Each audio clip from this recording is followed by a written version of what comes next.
riders in a small little track. Yeah. All is fair in love and war, right? And racing's war, so. Oh! Getting a little western, getting sideways. Coming in hot. He is definitely on the gas on that XG 750. These guys are all having some fun out here.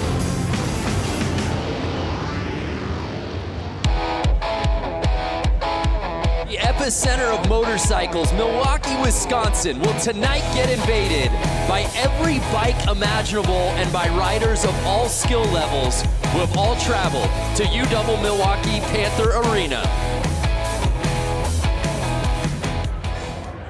What's up, everybody? Welcome to Flat Out Friday. I am Brandon Graham, coming to you with our entire broadcast team for tonight. Of course, joined in the booth with X Games gold medalist Lance Corey, the voice of sideline reporting at the X Games, Diana Dahlgren, and joining the broadcast team, making his broadcast debut, by the way, pro flat track racer Johnny Lewis. Lance, I'll begin with you.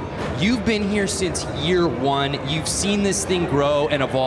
For the uninitiated, what is Flat Track Friday all about? I just love it because it really brings first-timers out, first-timers for racing, and some of the best pros. So you see all walks of life out there racing. Yeah, the range of spectrum of riders. No one's got a better seat than you do. You'll be at the pits all night.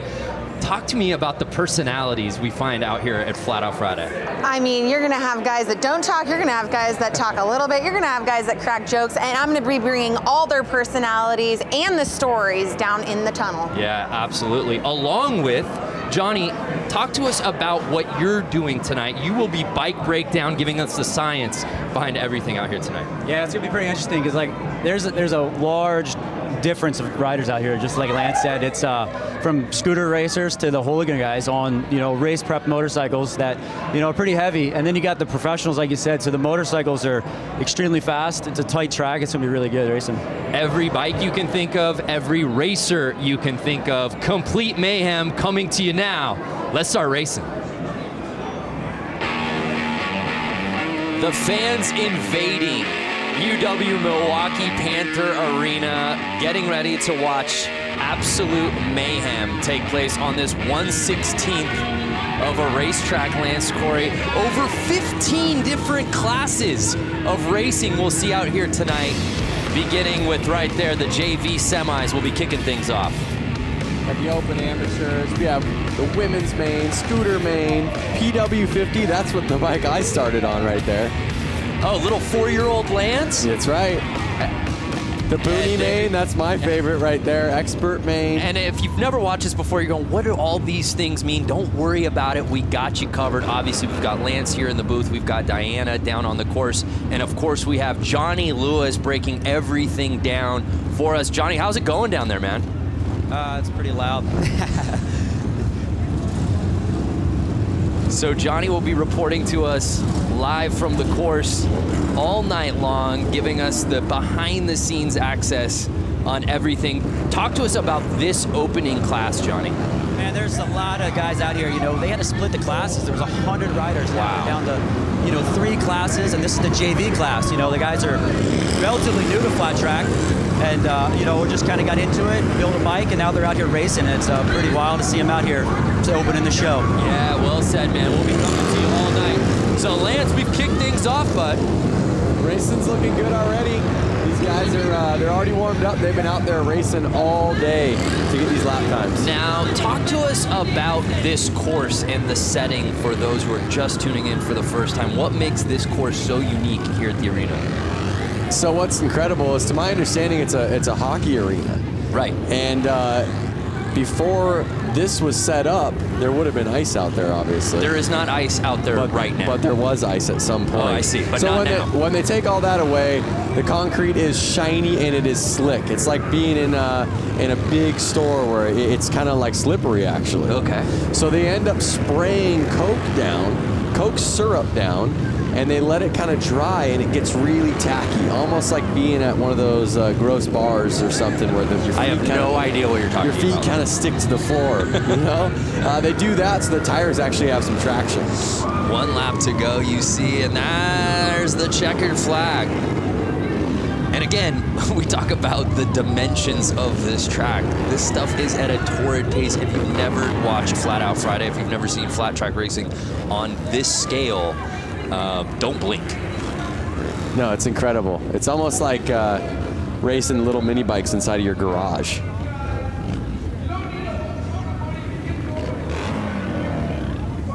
All the racers lined up, waiting to go out there for themselves. And we see Bob Reese finishing #1, qualifying in our semi 1 of 3.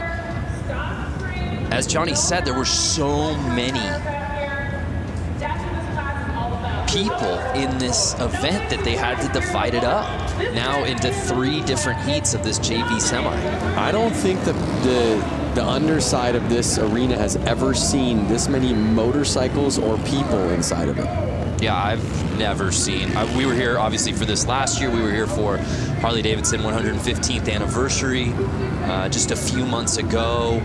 I've never seen this many bikes in one place. It's amazing.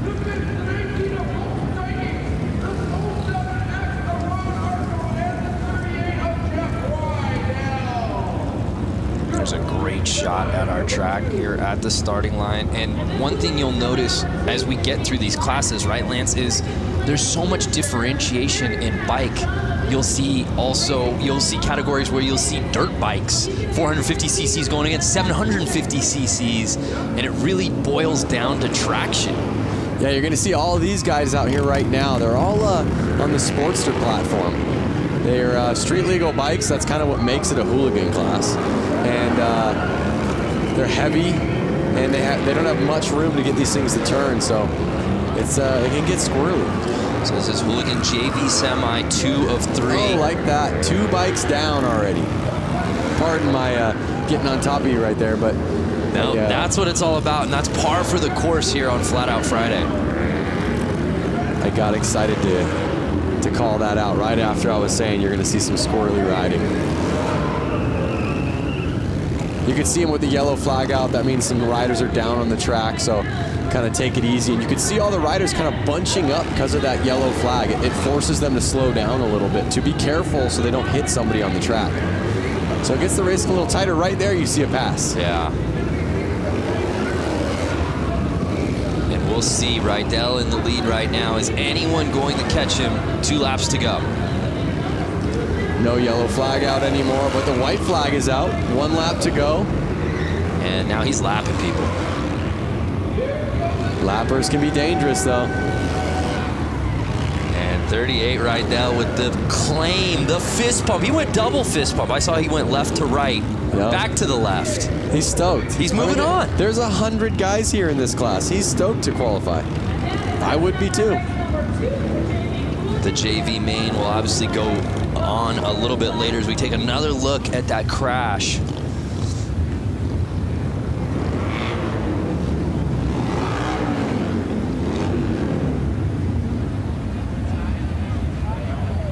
There it is. See that quick? Because he was so close to the other rider.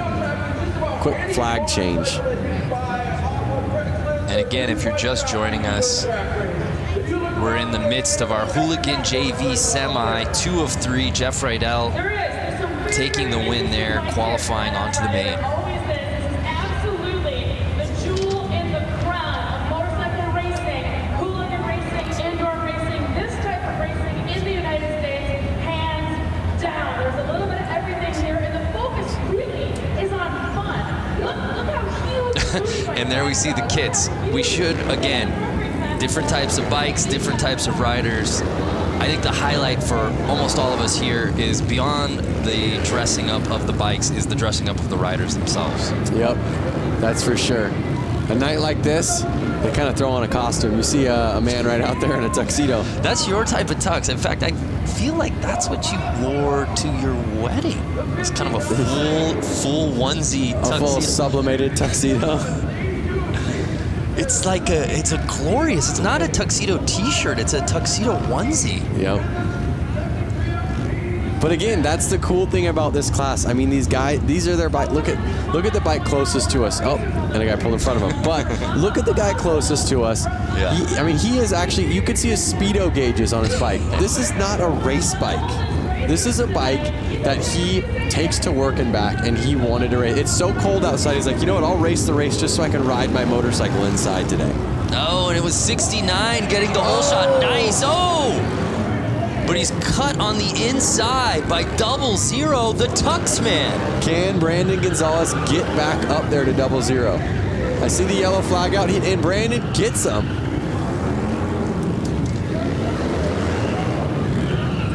Brandon Gonzalez, the number 69, came all the way from Long Beach, California. In fact, was he on your flight? He wasn't on my flight. I think he had to drive here with his motorcycle.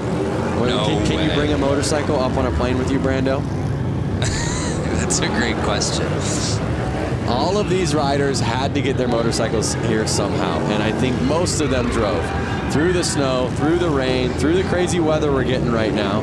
Just from walking from my hotel to your hotel, your very bougie hotel, I got frostbite on both of my ears. It was 8 degrees out.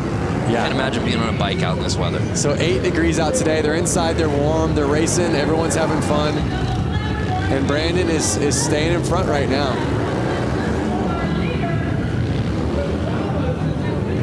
Now let's not forget, everyone here in the stands and all these riders, a lot of them are in town because tomorrow we're having the Mama Tried show. Right. A rad motorcycle show in the heart of downtown Milwaukee. And that's really the genesis of this entire weekend, and a byproduct of that is this race because the community as a whole had been coming out here. Yeah, I mean, it just happened naturally. I think the show was already going on. People were in town. People wanted to ride. People wanted to race. It was so cold outside. They said, hey, let's rent one of these arenas and let's all start racing motorcycles in there. They were letting their kids race. Everyone was racing. And you're going to see that tonight. You're going to see 4-year-olds out there on this track racing. Brandon Gonzalez, as you said, left no doubt about it. Even with the stoppage, returning for the win. He'll be moving on. So there you see Brandon Gonzalez qualifying.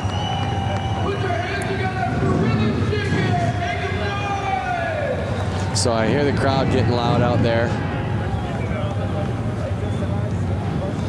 Oh my goodness. We have dirt bikes coming out now. If you guys want me to chime in, I got some stuff. Yeah, Johnny, you're down there, man. What now that we're a few heats in, what's your takeaway so far? Man, you know, like it's cold outside, but this pit area down here, it's hot. You know, these guys are coming out, they're racing for the first time. Some of these guys on these Hooligan bikes, you know, they're 500-pound motorcycles, if not more. And, you know, you can tell they were a little nervous, and a couple of guys caught each other's back tires and high-sided. But, you know, as the day goes on, you'll see these guys get better and better out there. And Johnny, just a lot of nerves. And Johnny, while we have you as we get ready for the Open Amateurs, how many of these guys that we're seeing in certain classes will we be seeing in other categories throughout the night? There's a good amount of guys that, you know, chose to ride the Open Am, you know, but they jump on a different bike, jump on a Hooligan bike. You know, 59 out there right now, you know, he's riding, I think, 3 classes, you know, Hooligan, Open Am, and then the Bunyan bikes, the little chain-driven motorcycles, you know, ripping around when we'll see them at the end of the afternoon. So he's got 3 classes. Yeah, that's a fan favorite for sure. I guess if you come all the way out and you've got the artillery and you've got all the different bikes, why wouldn't you do it, Lance? He's a local boy. He just loves it. Oh, we had a gate jump right there. Oh, what? Wow. What a feeling. Look at back. How far back is he going? 2 back. I thought he was going to push him back into the tunnel. Yeah, you don't want to jump the gate. Speaking of jumping the gate, 59 getting that early lead. Notice these bikes, they're a little bit quicker, a little bit lighter. These guys are kind of getting on the gas a little bit more. You can see the bike sliding out. something about a heavier bike, you kind of want to ride it a little bit less aggressive and use that weight to kind of carry you through.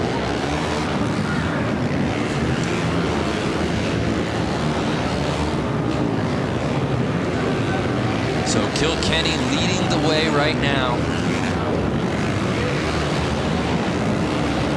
I mean, you could see these guys, they're probably getting kind of lost on where are they in position. Right. The guy in first is all of a sudden passing you, and you're going, was the guy behind me that fast, or am I getting lapped already? Right, it's such a small course. Depending on your start, you have no idea where you are when you're riding this thing. And that's what we say, and you even talk about the concept of Flat Out Friday. Obviously, somebody's going to win. Somebody's going to come in second, somebody's going to come in last place, but that's not the premise of that. This isn't what Flat Out Friday is about. No, Flat Out Friday is definitely about getting out there with your friends, riding, and just kind of having fun, banging bars. I love coming into a corner with your friend, and sometimes you can hear your friend yelling, "Yoo!" It's all fun and games. I mean, you know, there might be a little bit of showboating at the end of the night, like, I took that race. But realistically, everyone is stoked for everyone, especially when everyone gets off the track healthy. Yeah, this is the spirit of a bike with a motor. I don't care what your background is, where you come from. When you come here, you're a part of the community. And harder to find anyone or any place that's having more fun than Flat Out Friday here at UW Milwaukee Panther Arena. Man, we're moving. Open Am, semi 1 of 3. There you see it. Notice how much time difference. So first place actually got 15 seconds ahead of second place. Wow. That's probably a lap. You could see the rubber getting on the track. We should send it down and see how sticky the track is right now. We should just have you walk. You want to just go walk a lap? No, but we have guys down there that can. No, I think you should. I think you should do it. I want the Boonie bike. If you guys haven't seen the Boonie bike, you've seen the Boonie bike. I've seen the Boonie bike. If the people watching haven't seen the Boonie bike, that's my favorite class. It's a little bike with a lawnmower engine in it, no suspension, barely. I don't think they have any brakes, and they're ripping around this track. That's the one that looks the most fun to me. Semi 2 here in the Open Ams. There you see our lineup. Some familiar names in this one, Lance.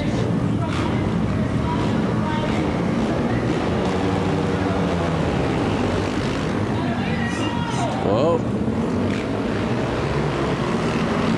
There's a fine line when you get out there of being too aggressive. Right. And maybe putting it down in the first corner. What kind of rider would you be, Brando?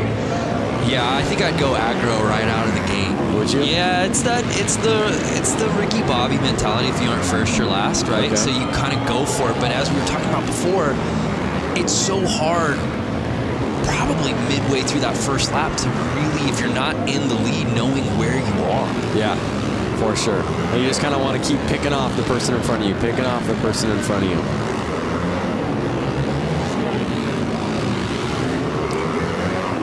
Notice how far they're able to lean these bikes over on the concrete. They're really leaning them over far. I mean, the foot pegs are touching the ground. That was some racing right there. Yep. And I tell you what, if they don't stay in those black grooves on the track that they've been starting to make, it's a lot slipperier. So they're trying to stay in those locations so they know their tires are going to hook up and have some traction. Unofficial results. B. Brewski, there you see. Might be Brusky, but I like Brewski. Yeah? Yeah, hope he's cool with that. But some impressive racing from him right there in our Semi 2.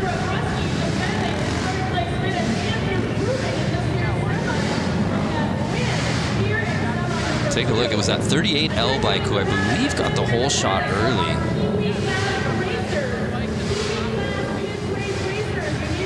And then Brewski really making his presence known.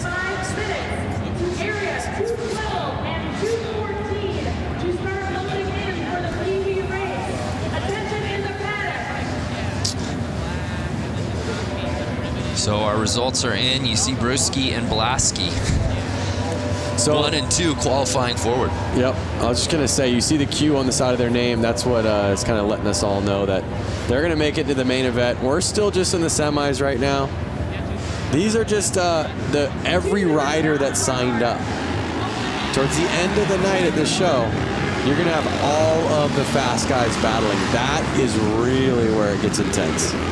Yeah, it's really neat. As we said before, you come through the tunnels here of the arena and you see all the bikes lined up. You see riders from all different backgrounds. Obviously, there are some very familiar names here who we'll be getting to a little later in the show. And then you literally see 10-year-old kids completely kitted up alongside like a Jeremy Twitch Stenberg, you know? Yep, it's amazing. And where else are you going to find that?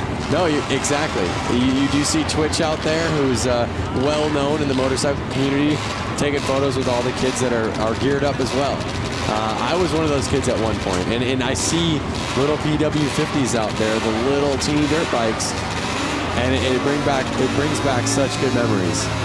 And one thing about motorcycle racing, it's such a family sport. You really need that family support. It really creates, like you said, that community. Everyone's there to help out. Everyone's willing to lend a hand.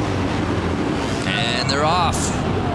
25. And the Stars and Stripes getting the early lead. Notice, Brando, that bike did have front brakes on it. There's no more front brakes. Not to these eyes. It's all gas, no stopping. Yeah, and Lance talked about the importance, especially on these dirt bikes, of the suspension setup. So you can tell compared to like a normal dirt bike you buy off a showroom floor, they've actually lowered the front end of it a lot, drastically. So that way the weight gets a little bit more in the front of the bike and they can control it in corners a little bit better. Also, they've taken the front fender off. It's not really needed. There's no dirt flinging up. They're able to see where their front tires go a little bit better. But we may get a better answer down there.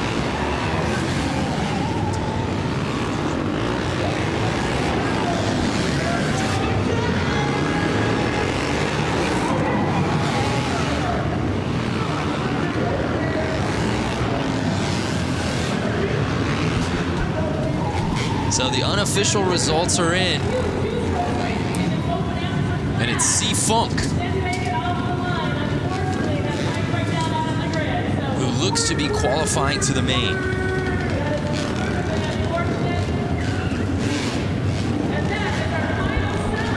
Johnny, can you hear us?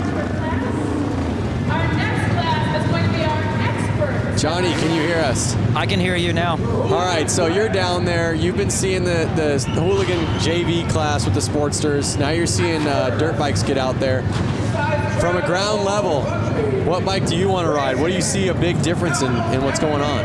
Man, I'm partial to these Hooligan bikes. You know, they're big machines, but you know, around this little track, they look like a handful, and I'm always up for a challenge. So, you know, these guys getting out here on these big, heavy motorcycles in front of a big crowd like this is, you know, it's pretty amazing. You know, like I'm pretty stoked to see these guys doing it.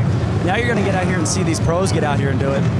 You know, there's a big difference. The lean angle's a lot different than the Hooligan bikes, but you know, I think these Hooligan bikes look like a lot of fun around here. Yeah, thank you, Johnny. Well, as we get ready for our next class, we'll head down to Diana Dahlgren. You never know who you'll run into here at Flat Out Friday. Diana, who you with? Yeah, that's right. Hanging out here with Taylor Kinney. You're starring on NBC Chicago Fire, and you are a motorcycle enthusiast. You've been here with Harley-Davidson quite a few times to Milwaukee. How have your experiences been so far?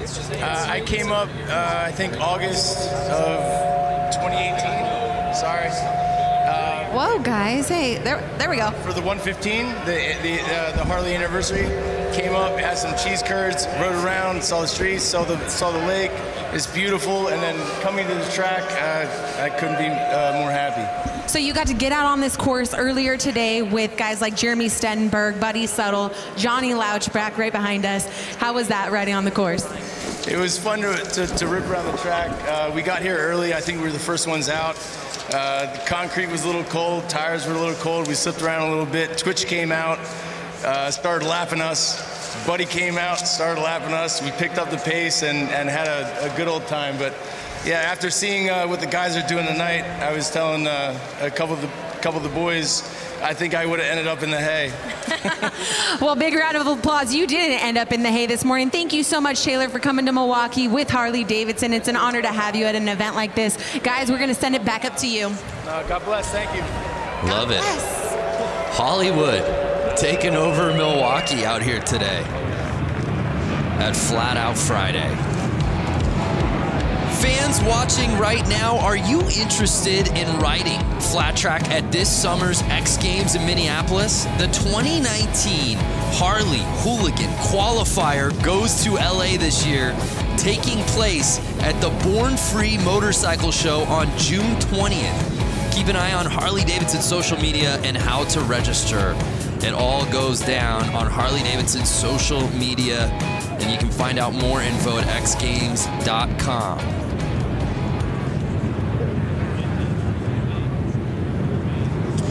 So we move on to our next class, the Expert Semis.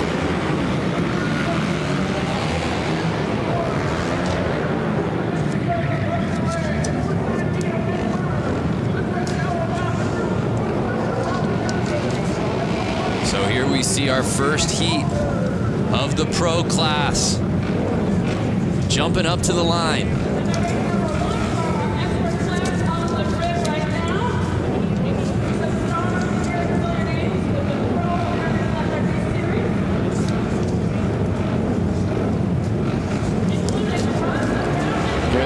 Racing's about to heat up. Yeah, no doubt. Here we go, and they're off. Notice that he's got a piece of carpet on his boot, Brando. That carpet on his left boot right there, so his foot doesn't actually stick to the ground. The ground is so sticky, like I said, his boot would actually get caught and rip his foot back if that wasn't on there. So it's Bowman leading the way right now, and he is absolutely lighting this track on fire, Lance. He's going to catch up real quick and get into those lappers. Now, these are experts. They're not pros. So these guys probably have a job. They're probably going back to work on Monday or Tuesday. So they're really just out here having fun. I mean, everybody's out here having fun. And there's a great shot as you see our leader. So many of these riders, the setup, especially on their foot, the boot that's hitting the ground, as you can see, taped up to the max. It looks like he's actually got a little piece of carpet on there.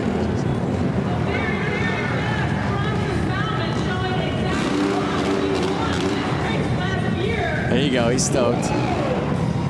Right from the get-go, he does not look back. Takes off, and he's gone.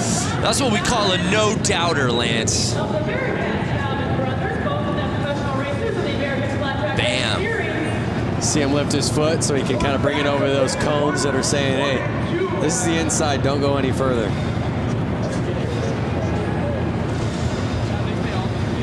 Well, Johnny, now that we've got the pros out there, as we move on to semi 1 of 2, there it's officially in the books. Bowman, Gunther, Lang, Weimer all qualifying. It feels like the racing got a little elevated real quick, Johnny. Yeah, it did. You know, if you watch, Bronson Bowman out there, they actually have their left foot peg off because they're laying the bike down so low that he would rub the foot peg. Some guys even opt to take shifters off the Hooligan bikes because the cases are so wide.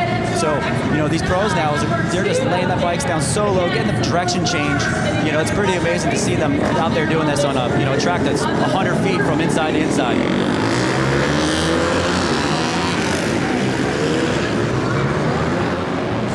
I love that camera angle of that straightaway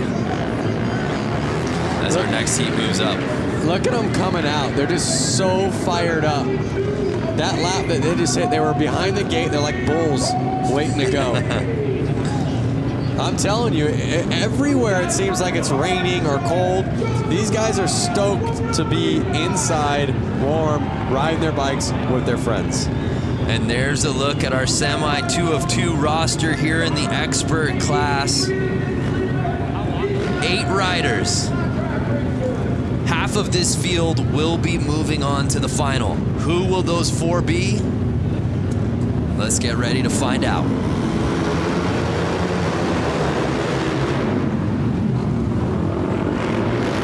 Looks like the inside rider always keeps getting the jump and staying in the lead. Yeah, so it's 229 going wide to inside. Can he fend off the field early in this race? So to my knowledge, they basically all had to time qualify during practice to get what qualifier they're in and probably their gate pick. So usually the fastest rider gets first gate pick. And so that's why we're seeing the guy on the inside. He's choosing that line, and he was also the first one to choose it, and he was the fastest one in his class. That's kind of why we're seeing him be able to take off and lead the race and win the race in the last 2 classes. So it's Mishler leading the way in the 69 polka dot kit. Can Monaco catch him on the final lap? No, and it's Mishler taking it. And it looks like Weiss might have actually passed Monaco there on that final lap.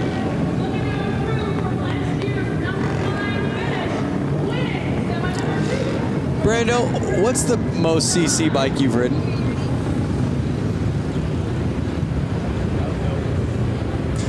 Oh, let me look back in my lifetime.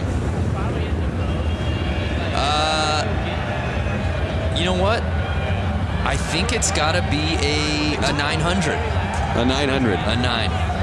So to give you an idea, these are 450s. Right. And the Sportsters you saw out there were basically 1200 cc's. So you can imagine how big that bike is. That I can. I can imagine it. I can imagine it. Hey, let's head back to Diana, who I believe is with some racing royalty. That's right, Racing Royalty. If you guys watch the flat track series across America, you've seen Sammy Halbert, you see Jared Vanderkoy, and they are here tonight. Give a huge round of applause for these amazing, talented riders. Now, Sammy, this track is a lot smaller than what you guys are used to. Walk us through what you guys are going to do here tonight. Yeah, I love racing these little indoor short tracks. I grew up racing indoor short tracks, and you know, they call me Slammin' Sammy for a reason. So we'll see if I have to pull out the slam tonight. You know, I'm not afraid to if I have to, but you know, I know it's, you know, after watching the main here last year, I know you got to play your cards right. There's a lot of lap traffic in that 35 lap main event, so we'll see what happens. Just happy to be out here racing, putting on a show for the fans, and representing for Harley-Davidson. So, Jared, come to that. Has your teammate ever gotten dirty with you in the corner? Has he knocked you down? Has he slammed you a time or two? Yeah, we've had our run-ins in the past, but not as of recent. But yeah, it's going to be a good event, so hope you guys all enjoy it. It's going to be a good time. So thanks Harley-Davidson for having us out, and everyone for coming out here, and hope you enjoy. You guys give a huge round of applause. Jared Vanderkoy, Sammy Halbert, you guys are amazing. Thank you so much. Guys, back to you. How about Sammy just saying, hey, I'm ready. If I got to throw up elbows side to side, I'll do it. Yep. They call me slamming for a reason. I'd be a little worried to be in his semi. All right, here we go. Sammy, of course, needs no introduction on the flat track, American Flat Track Series, of course, X Games as well. But I want to say something. I stand corrected. The experts have pros in the class. Correct. So I'm not sure if every single expert is a pro, or can an expert be an expert without being a pro? And can a pro be an expert well, a pro without being a pro? A pro, of course, is an expert, but an expert isn't always a pro. Is this a riddle? There's no answer to this circular question. But the racing continues as we take a look at our semi 1 of 4 here in the Hooligan. Now this is class. open. This is open Hooligan. So Correct. These guys have faster lap times. They're a little bit more seasoned. They've been doing it a little longer.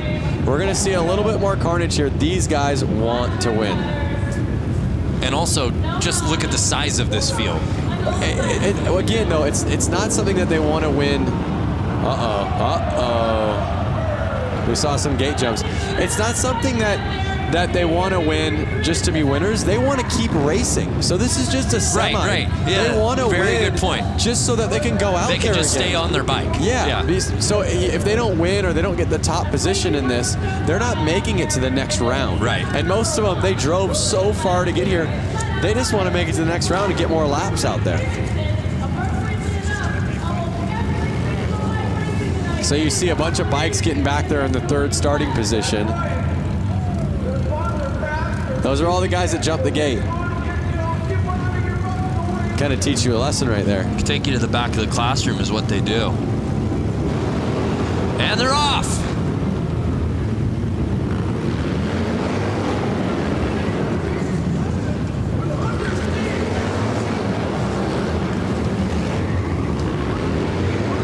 And it's early. It's Clements leading the way, trying to hold off Young and Carlson.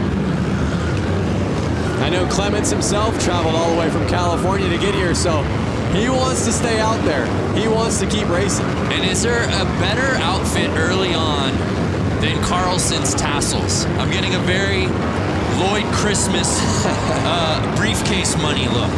Oh, he's in the lead. Yes! He grasped the lead with the tassels. You would think that would be a hindrance, aerodynamically speaking. I think that's something like, I'm the man.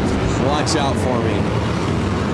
You gotta be pretty tassels good. Tassels is bold. You gotta be pretty good. 100%. But here they are getting into lap traffic, and this could cause some problems. Final lap. And there it is. Checker flag is out. Clements with the win. He's going to the final. Some great racing here in our first Hooligan semi. Oh, wait a second. It says Clements to the win, but I think it's reading wrong. I think so too. Again, those are unofficial because it's the 45X that I stand corrected. That was leading the way. How about that? There was the pass. You want to talk about breaking bread?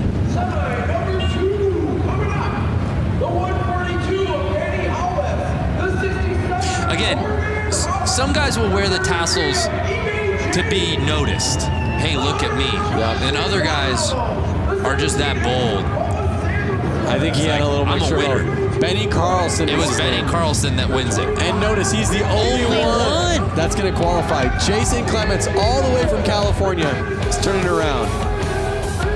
Less than bragging rights, he doesn't get to go out there and race again. Got to bring your A game in these semis, Brando. Yeah, well said. The show must go on.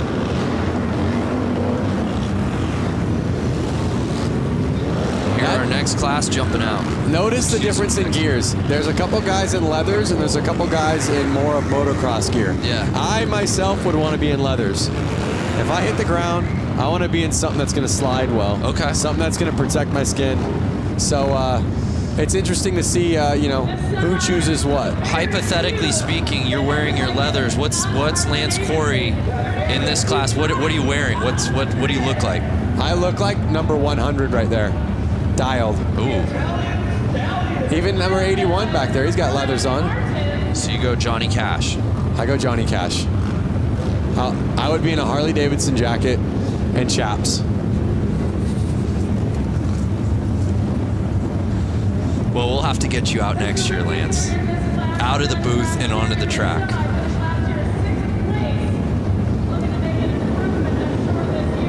Uh-oh.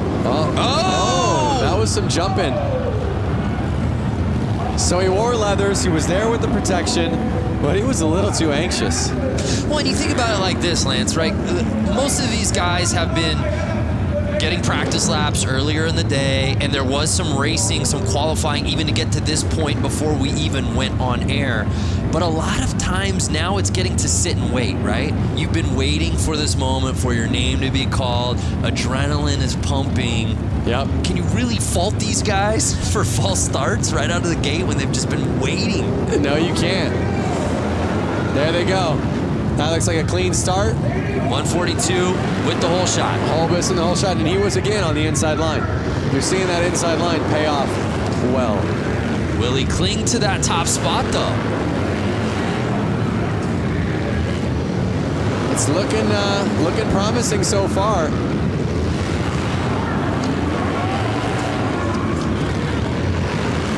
Again, if you're just tuning in, we're still in semi mode. We've got so many finals, so many mains still to come. We're just getting started here on Flat Out Friday.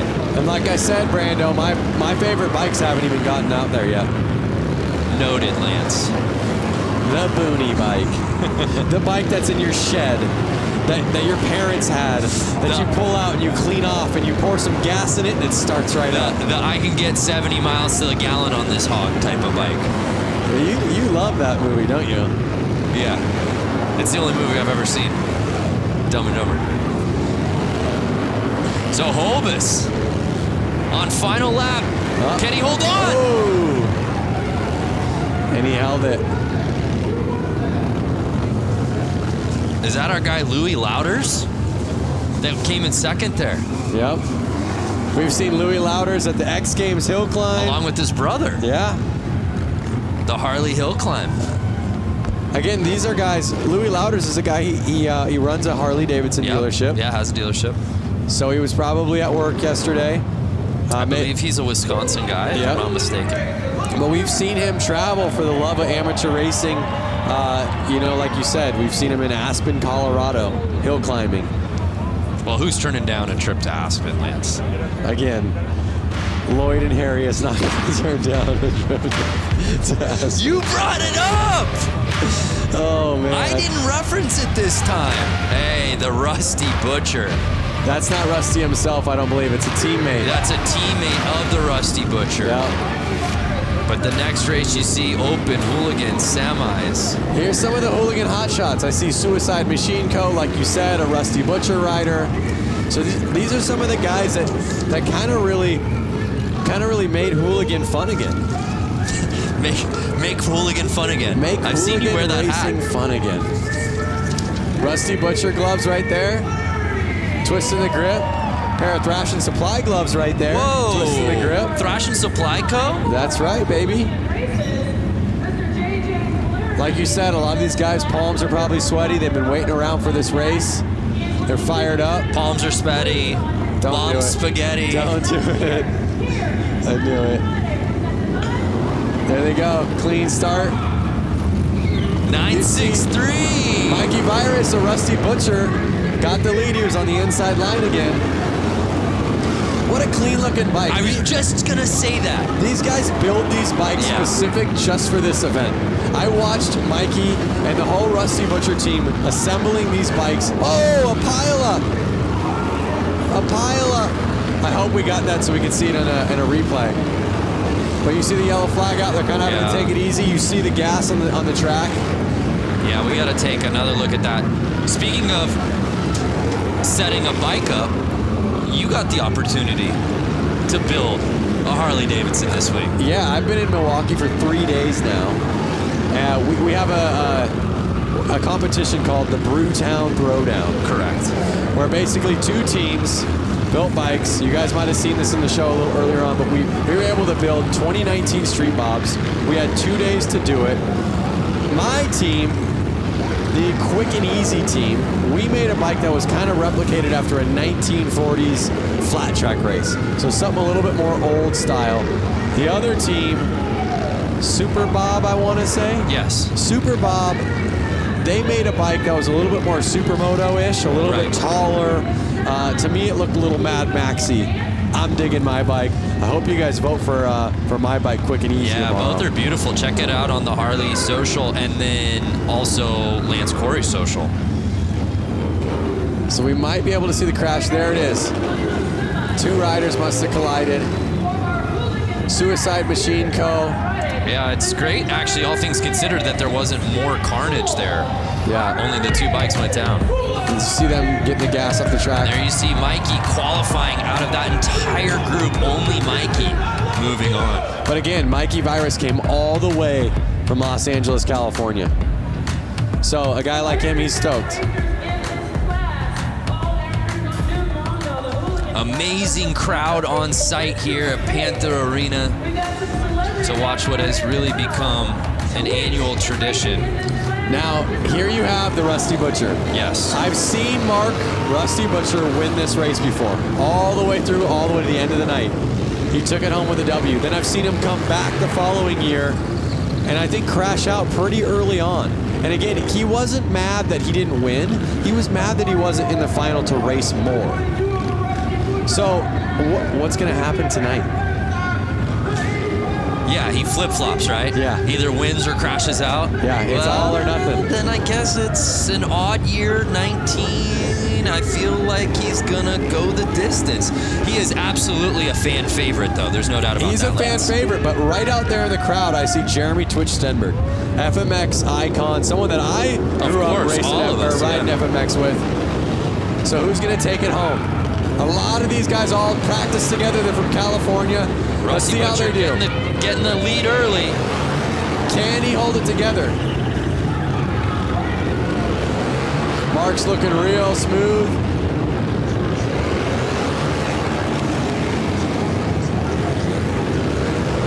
He's looking confident. He's got his eyes on the prize, but you see a couple riders on his tail. They want that position. That is the position that's taking you to the final. Are they going to go easy on him? Are they going to throw a tire in? Are they going to take him down? But we got a battle here midway through this race. Oh! No! Mark the Butcher goes down and it puts Buddy Suttle into the lead. Buddy Suttle taking over the top line, but no, Bush taking the lead from him. Wide. They're coming into Mark now, who's a lapper who was just in the lead. Final lap time. Will Bush hold on? Looks like Bush has got it. And Bush gets it. Oh, and what a heartbreaker. Suttle comes in second for Rusty Butcher. What a transition. You go from Rusty Butcher laying it down, Buddy Suttle then in the lead, and then you get the number 44 of Bush taking over the win. There was 3 different leaders in that race. That was some of the best racing we've seen all night. Oh my goodness. And you said it right before the race began, partner. Butcher wins it outright, crashes early last year. What's he got this year? In the lead, we think he's got this thing comfortably, and crashes out. It's such a, I feel so bad. And there you go. What do we got? I don't know if those results on the screen. I don't know that that's official. I'm not sure. I have to disagree. I had my eyes on that pretty well. I feel like there's somebody we can talk to here. Please put your hands together because there is going to be a wedding taking place. Well, before we move on to our next race, here's a word from our Diana Dahlgren. Hey everyone, Diana Dahlgren here. Enter for your chance to win a VIP trip to the 2019 X Games in Minneapolis. And you could be down on the racetrack with me during the Harley Hooligan race.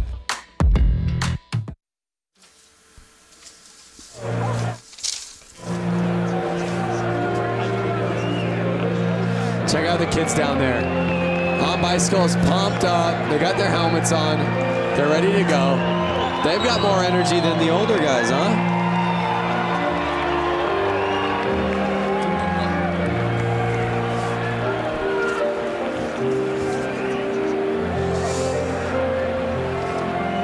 This is what I like to see. Yeah, there you see the young fans.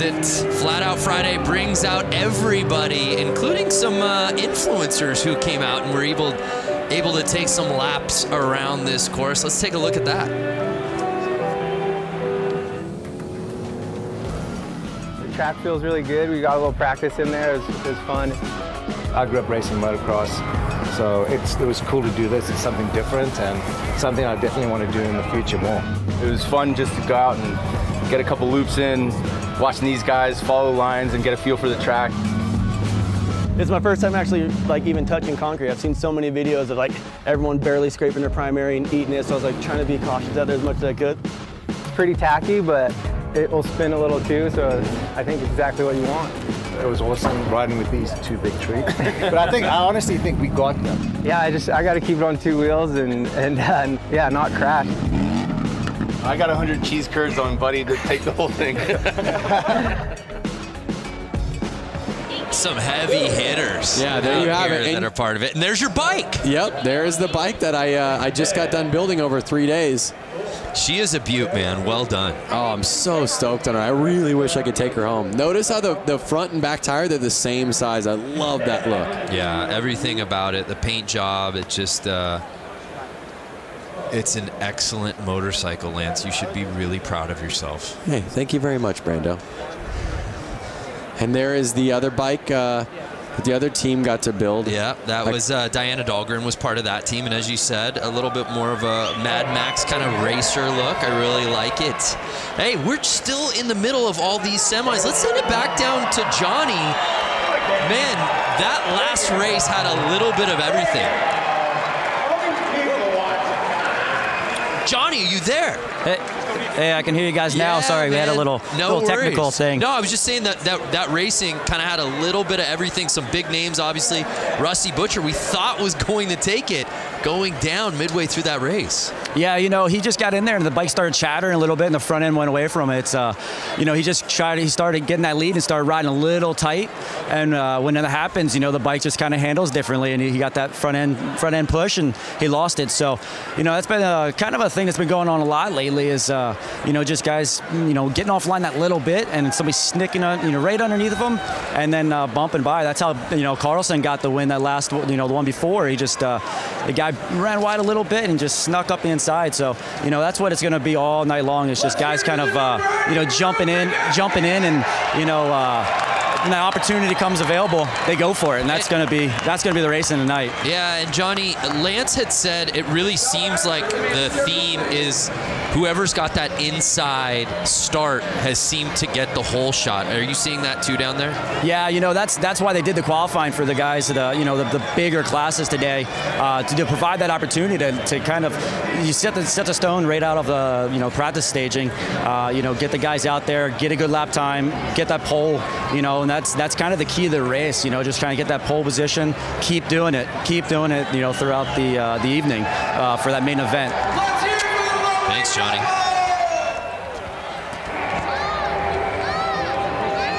Packed house out there, tons of energy. Love it. Hey, fans out there, make this your year to ride. Learn from the experts and get 50% off the Harley-Davidson Riding Academy new rider course with the code RIDE50. It's a limited quantity available. The offer ends March 3rd. That's 3-3. Visit h-d.com/learn-to-ride for more details. Make this the year, Lance. Make this the year you learn to ride. Oh, I'm loving this. We got a different type of bike hitting the course out here now, Lance. That's, now that I have a kid and you have a kid, I just taught my daughter how to ride a bicycle. Is she not out here? My daughter is 16 months old and she's out there. She's in the bear costume. I want to bring my daughter out with one of those kick bikes. My daughter doesn't know how to ride a pedal bike, but I know she would kick a lot more butt. Your daughter's 2 years old? 2 years old. And she's already riding a bike without training wheels. That's amazing. Speaking of parents and people with kids who ride bikes, Diana Dahlgren, I know you got a little one yourself. When's he going to get out here and ride? 2 years old. He's actually in this teddy bear costume that you see lined up. You know, he's the most massive child on this line. I don't know. I feel like Hunter's going to, you know, take the teddy home for the win. So all the little cats out there, and it's the bear taking the early lead right out of the gate. I feel like there's an adult in that. Oh, how about going the outside to take the lead? Notice how he's keeping the pedal up. That's basically giving him more ground clearance as he turns left. The 3-plate staying wide, and now he's laughing. Oh, could you imagine being out there right now? Unreal. Packed house, the energy, everyone cheering you on. Yes, look at that. I want to start clapping in the booth. That kid has got racing in his future right there. All those kids, what a blast it's got to be, as you said, to come out here. Oh! In in front of this crowd. Are you kidding me? That is awesome. I love it. The checkered flag's out. You think you're going to get these kids off the track? I don't think so. I'm not sure it's possible. Oh my gosh, some of these kids out here are so small.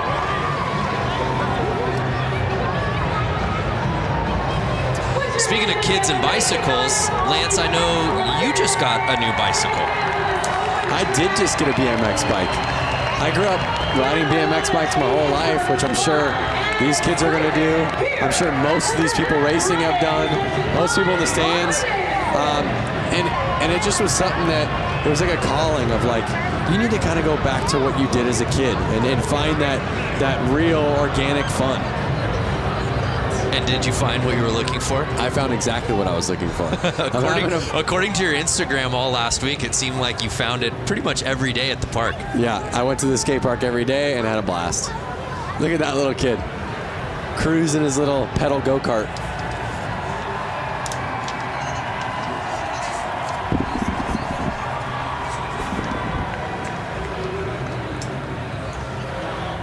Can you guys hear me now?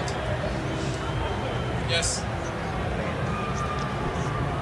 All right, well, those kids wrapping it up. Let's head down to Diana, who's with our competitors. Diana. Hey, you guys. So I'm down here with these stars, tomorrow's stars. Alrighty, so you just ran the track here at Flat Out Friday. How was that track? It was really fun. Was it really fun? How was the Coke syrup hooking up on these tires? Yeah, it was. Sounds great. And then we have the teddy bear. You know, I was telling everyone this was my child earlier. Here's the teddy bear. Was it hot in the costume? Yeah. How was the course? Good. What is your goal in the future? Are you going to win some championships in the flat track? Yeah. That's right. All right, who else do we got here? Hi, sweetie. What's your name? Brody. Brody! And how was the course out there? Good. Do you want everyone to give a big round of applause right now? Sure. Where are you guys at? There we go. All of downtown Milwaukee. Guys, these kids are the future of flat tracking. Give a huge round of applause. Great job, guys. Back to you. Thank you, Diana. I love asking the kid in the bear costume, what's your goal in life? And you just saw like his entire life span before his eyes. Like, what do I want to do with it? Where do I want to go? Travel the world? There's a look at our main still to come tonight. If you've been with us since minute one, thank you. But we just getting started. Some of the best classes are coming. Who do we have lining up next?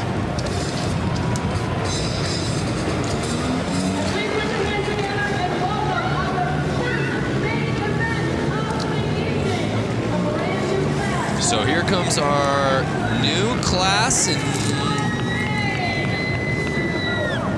I'm not totally sure yet. I'm gonna wait for the graphics to come on screen so we can all find out together. My paper says Mad Dog Maine. That's right, Mad Dog Maine. Graphic. Mad Dog Maine. So I'm not sure the rules of Mad Dog Maine, but I'm seeing a lot of kind of four-stroke mini bikes out there right now. All different sizes. It kind of looks like bikes that would be in the range of 80 to 125 cc bikes. So we've got 12 riders out there, as you see. You see guys, or you see people in sweatshirts. You see people in motocross gear. You kind of see, again, he might have just came right off the street and he's racing right now. There you see Sean Sheely was the top-ranked qualifier. What do we got, Lance? Someone must have jumped the line or something's going on. A little line jumping. Like a little tire kick from the dad shoes. You see that? And they're off. Oh, Sheely getting squirrely. Whoa. Can't take advantage of the positioning. And it's... Whoa, it's the track looks like it's getting a little slippery out there. You see the spotlight right there on number 75. Jacob McClutchin. I don't think that kid needs a spotlight, guys.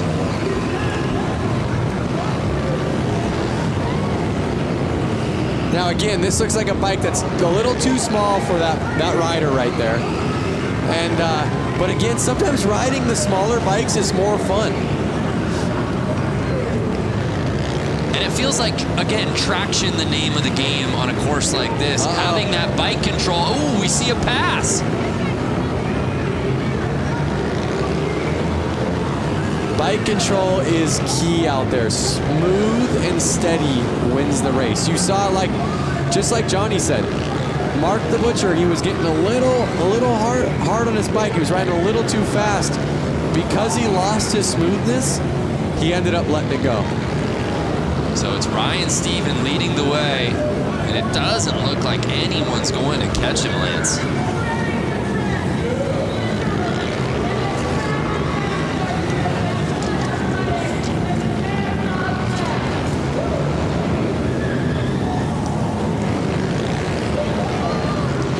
And now he's starting to lap. Some great racing out there. You're seeing bikes that are pretty new, bikes that are from, you know, the modern era, and I even see some bikes that are probably 10, 20 years old out there.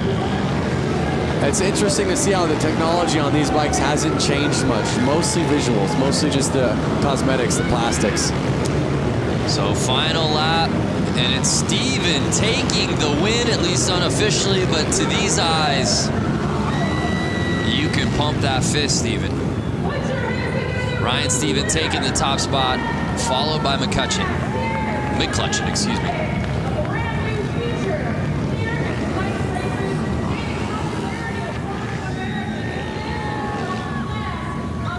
It was McClutcheon leading early in this race. And let's see if this is where the pass took place.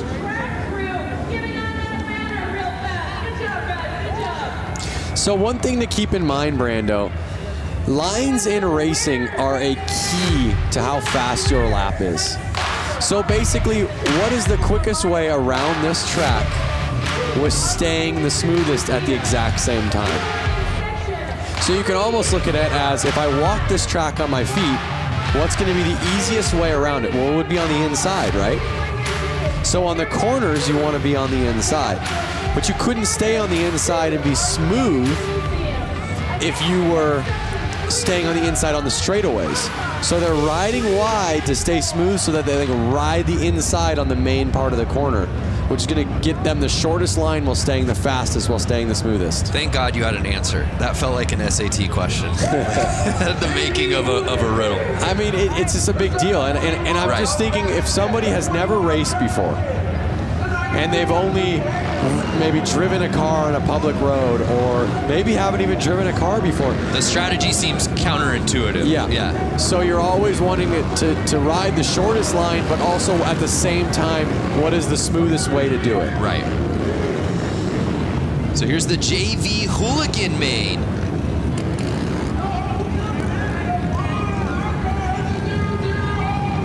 Some familiar names on this roster you'll see in just a little bit, headlined by guys like Bob Reese and Brandon Gonzalez, who looked so good early on this course this evening.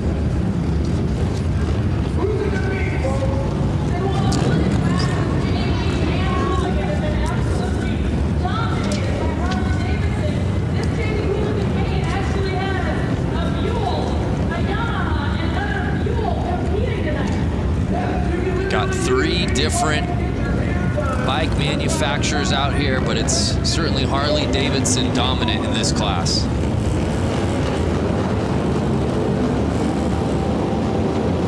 So just to give you an idea, I see the number 7 out there, Juan Arceo, right there on a black Buell. And he has a full-time job back in California. He made his way all the way out here to race this, so he's stoked to be out there in the Hooligan JV. But that's the beauty of Flat Out Friday. It's just filled with weekend warriors. Yep, exactly. Matt Schmidt, who had that first pole positioning, taking the whole shot, and he may not look back because he's already catching lapping up to Tuxedo. Yep.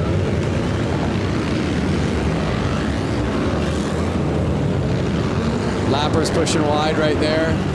Schmidt staying in the lead. Looks to me like he's going to run off with it. Still 8 laps to go. But Schmidt clearly knowing his way around this course. He's kind of already catching up to a couple other lappers. And you see that for those who haven't watched before already, the etiquette for some of these guys that are getting lapped. They're merely getting out of the way. If you're getting lapped and you know you're getting lapped, the nice thing to do is kind of let that guy by.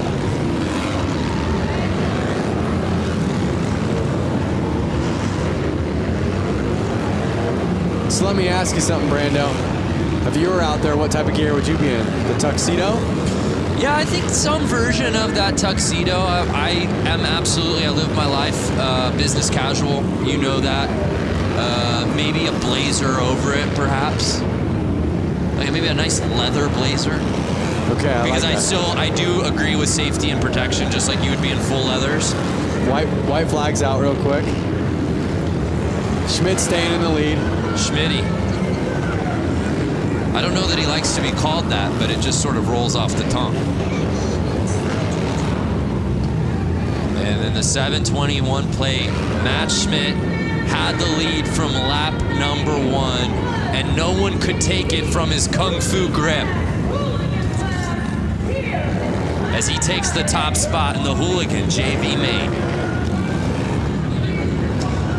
A lot to like about this racing, as you said right out of the gate, right before this thing began, about the strategy and how these guys handle this course. Matt Schmidt did just that.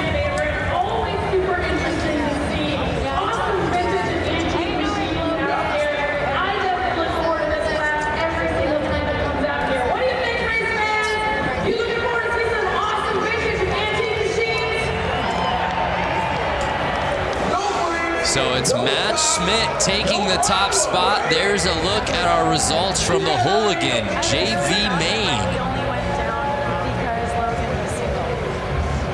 Let's send it down to Diana, who I believe is with Matt Schmidt.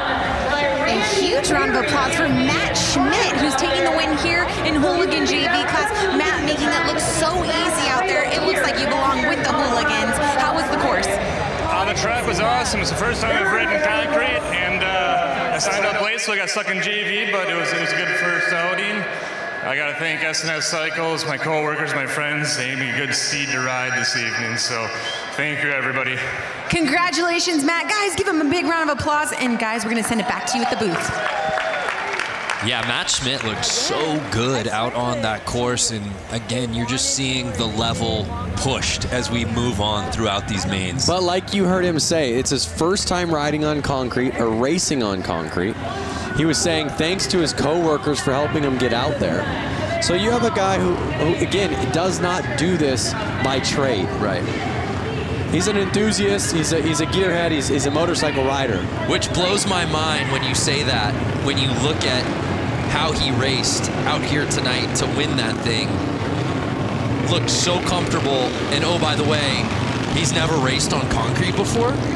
Come on. But so many of these guys have a similar story, Lance. We move on to our next race of the night. It's our Brakeless main. One thing about these guys, a similar story, is they all have no brakes. Hence the name. Whatever they're paying you, Lance, double it. That's the sort of analysis that people are coming here for. So there's a look at our roster for tonight's Brakeless main. Randy Braulich will be in that first position on the inside.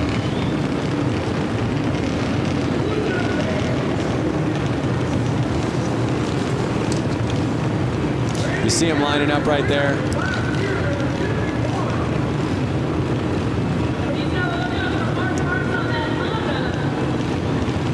Oh, let's go to the gram. Oh, excuse me, I believe this is Twitter. Paul James at James Gang Racing. Go time. Only one round of practice on to the heat races at Flat Out Friday. The girls who ride out ya at Flat Out Friday. Women's hooligan races are so rad. Could not agree with y'all more. The girls who ride. Hashtag Flat Out Friday. Join the conversation. Randy Bralick, the 51 plate. Shot out of a cannon, Lance. He did. Look at him just dragging that foot on the ground. Oh, he brought it up right there. Dragging his foot with the carpet. Brings it up on the straights. Puts his foot down in the corners. He puts his foot down in the corners kind of to brace himself so he can feel where the ground is. So he doesn't lean it over too much. Because again, if he leans it over too much, he'll start dragging peg, which could then send him off his bike. Excuse me, there's 251 plates. I incorrectly said Bralick. It's actually Barry, Randy Barry. No, rider down.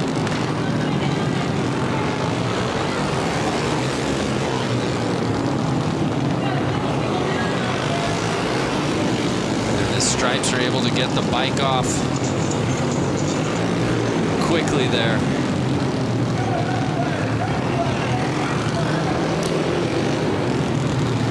That was the 15, Kendall Lutchman, that went down. One thing that's so cool about this race is they really keep the styling so vintage and so pure to flat track with the striped shirts for the track helpers, the all white gear for the I'm not sure what you would call them, the track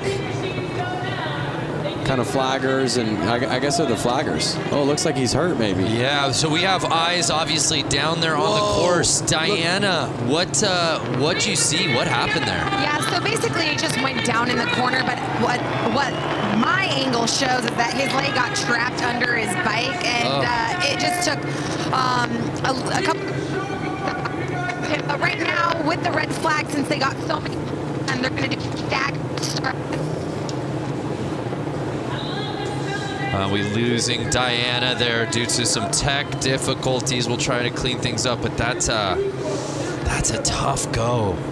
So I don't know if you were able to catch it earlier, but the front wheel on his bike, look at the front wheel. Tacoed. We call that tacoed because it's folded like a taco.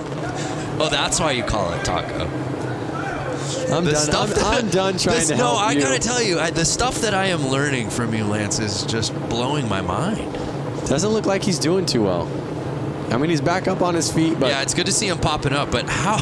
I mean, my goodness! I hope that Panther Arena gives this man a hand, because you see what happened, and as Diana said, basically that wheel going over the leg. You see what happened to the wheel. I'm not even sure if that bike rolls. I think they're gonna have to lift the front wheel up to get off the bike. But you see the rest of the crew lining back up to finish this race.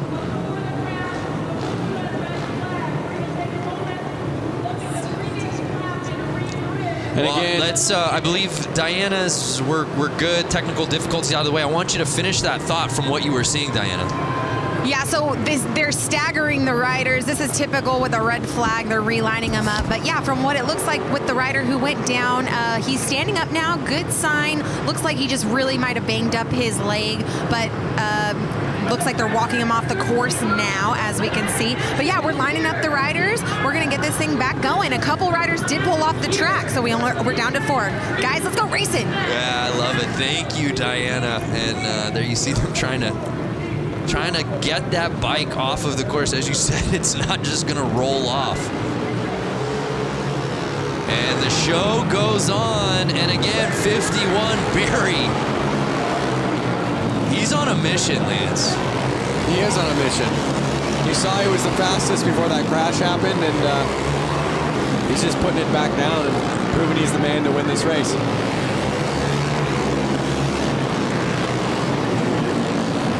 4 laps to go. And it's Barry with a sizable lead. And as you said, Lance, going outside to in. You don't think it's the fastest way to go, but that is the route to success out here on this course tonight. And Barry doing just that.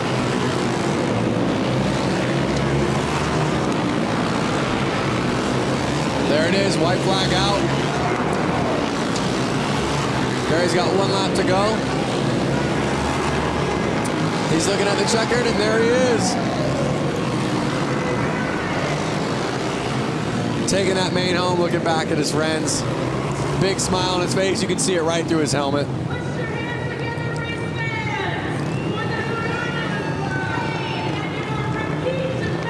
So even with the crash and a little carnage, it was Barry who had to, even after the restart, get that lead back and win it outright, and that he did.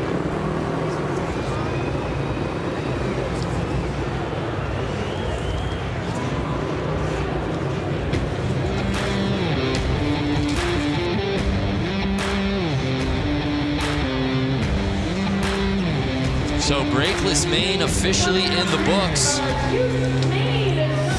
One name I do want to point out, Chuck Dickinson. I don't know if you've seen Chuck around. He's always here. He was, of course, at the 115. Chuck Dickinson, 78 years old. Wow. Let's head down to Diana, who's with our winner from the Maine. A huge round of applause for Mr. Randy Berry, the number 51 that constantly put down a huge lead on the course. How was that track out there tonight? It was good. It's always a good race with the guys with the Brakeless bike. A lot of crashing tonight, but I tried to get a couple and just keep it clean. That's right, you did keep it clean. You maneuvered through the course beautifully with lappers and people who fell down. You got to give these young bucks some advice. Yeah, it's just really good to do it like that. So. All right, we'll give it up. Barry taking the win. Lance Brando, back to you. Yeah, thanks, Diana. His experience showing in spades out here tonight. And how about that, Lance? I mean, you have the start that you're looking for. You're leading the race. You know you're in your game. There's no one in front of you except people that you're lapping, and then all of a sudden that flag comes out.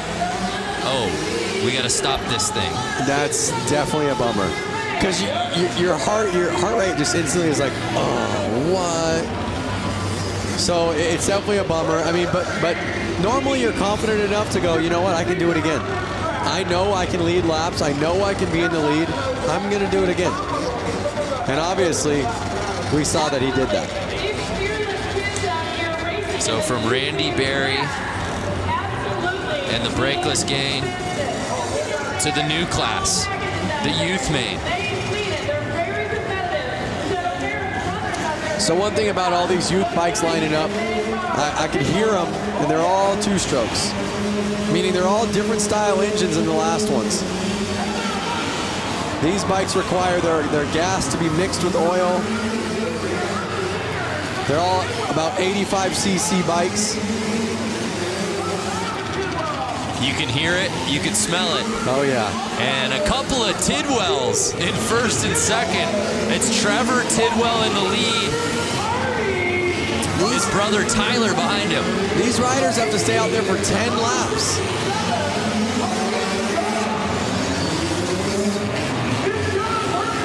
I see a couple 60cc bikes out there. And you see the Tidwells, 1 and 2. Do you think that any bit of their training together is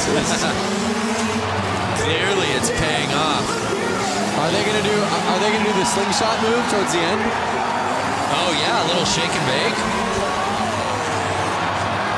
Oh, little tire tapping. Young with the pass. And Young passing Tyler Tidwell. Oh, Young's in the lead with 5 laps to go. He is putting the power down. You hear the crowd going wild. The crowd is going off. You see Young. This is the back and forth we've been waiting for.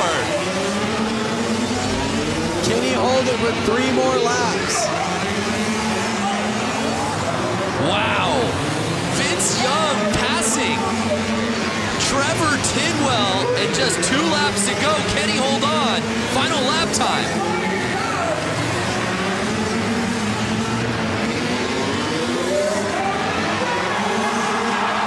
Wow. And did Tidwell pass him? A photo finish, Lance. We gotta see that again. Did Tidwell regain the lead right before the checker? I need to see a replay. That may be a youth main, Lance, but that was easily the best race of the night so far. It's only going to get better. Wow. Here we are. You see some passing. He's letting a rider back out on the track.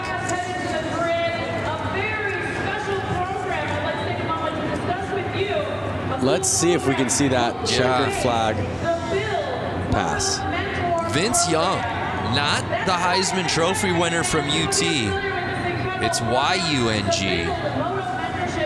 Here it is, here it is. Look, look, look. And did he get him? I don't know. That's got to be a photo finish. And our results are unofficial. Right. I still think Young might have had it, Lance. I think so too, but Tidwell took the inside. We'll see. We're about to get our official results dropping. That was incredible. But regardless, what a battle between those two. What a race. I hope we see a lot more racing just like that. Yeah, absolutely. Trevor Tidwell was leading that whole way, and then Vince Young, with about 3 laps to go, taking the top spot, only to potentially have been bested by Tidwell, not on the final lap. I'm talking right as the checkered flag was being waved. Take another look. Young.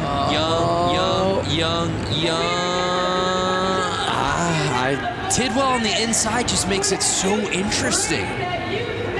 Look at how leaned over Tidwell was. Carrying his momentum right out of that corner. Leading the bike. That's some savvy racing right there. Incredible. What's up, everyone out there? That's a lot of people getting on the Jumbotron for the first time in their lives. Oh, kiss cam. Kiss cam. All of these machines are built by local high school students. That's right. So they're going to the tape right now, really taking their time. Who's your money on? I still think it's Vince Young. Some more social coming through. Bikes going fast. Zoom, zoom. Hashtag Flat Out Friday. I love it. Not Simone. Even got a little, she's got the cherry emoji in her handle. Watching Flat Out Friday on Blockhead Moto channel by the fire. What better way to spend a Friday night? Dave Hoffman, thanks for spending the night with us. Malika, who says there's nothing to do in Milwaukee? Not Lance or I. That's for damn sure. We're checking out Flat Out Friday. Checking out Mama Tried's Flat Out Friday. Lance, we still don't have our official results yet. They're looking at photos. At the photographs. They're looking back at the footy. You asked me, I asked you. I thought it was VY. Do you think Tidwell did enough there at the end? I'm going VY, but they're definitely splitting hairs right now.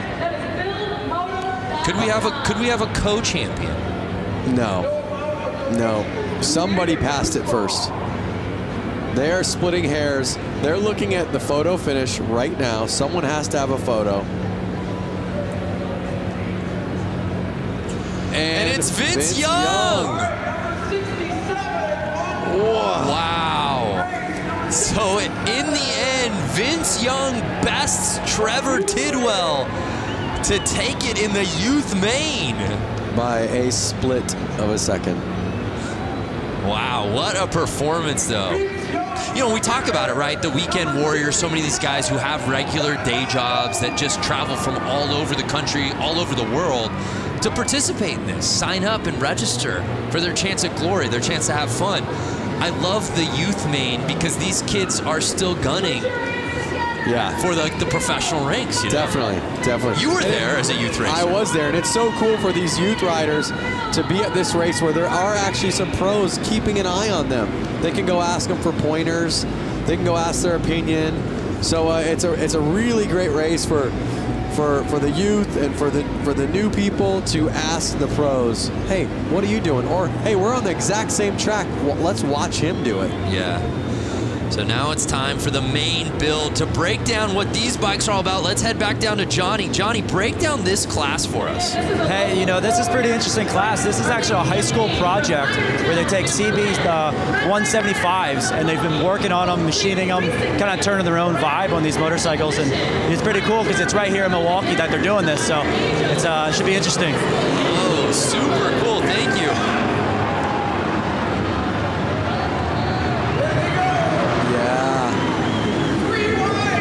How rad is that? See, I want to be on one of those little bikes like that. Some you're proud of, some you're having fun on, but some you're not as worried to kind of drop if you accidentally go down. Miss Cho leading the way on the 35.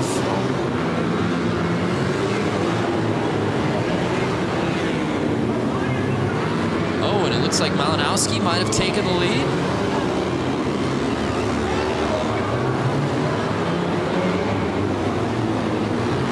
8 laps to go.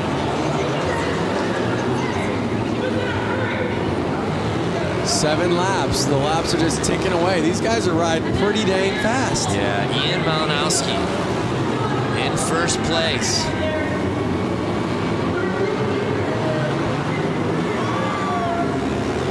And now Ian's making the passes.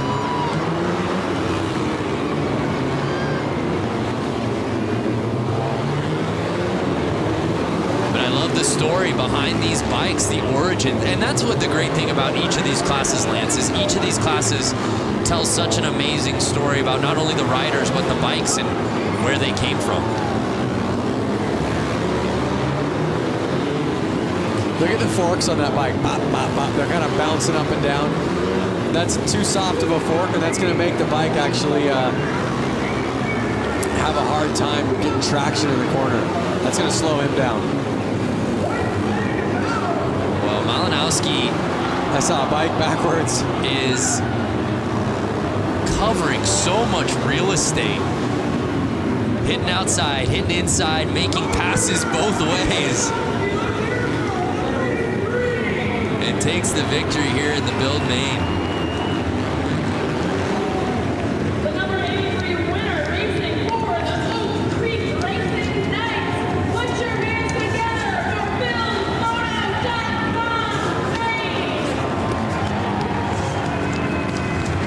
That class looks like fun. And to top it off, they had a lot of fun building those bikes. You built a bike earlier this week.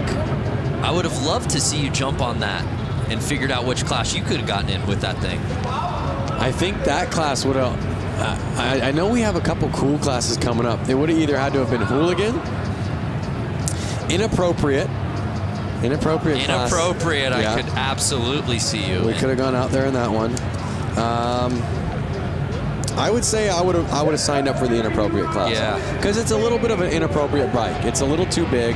So what would your costume been? Oh boy. Well, the bike was styled as a more vintage bike, so I would have played the part and gone vintage. I would have been in some old school leathers. Nice. With kind of a helmet that Evo Knievel would have worn. Like a helmet that looks like you should be in a space shuttle. Well, partner, it's not too late. We move on to our next class. Get ready, it's the women's main. The ladies of Flat Out Friday hitting the course.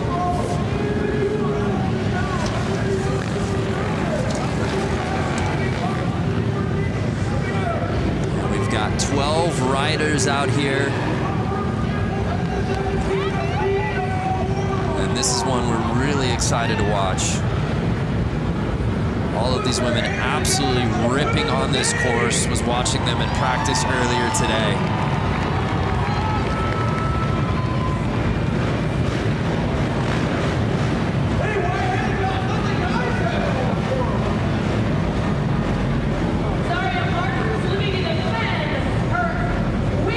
I see a lot of different CC bikes out there. CC's the cubic inch of the motorcycle, which the more cubic inch, the more power. But I'm seeing bikes that could be upwards of 450 cc's and then bikes that look to be somewhere in the neighborhood of 125 cc's. Yeah, let's bring in Johnny. Are you seeing that as well? Lance just talking about the variation in cc's in this category. Oh man, there's a big one. I don't know if you noticed the last bike that pulled up at the start line was a Honda Rebel. Still has the taillight on it.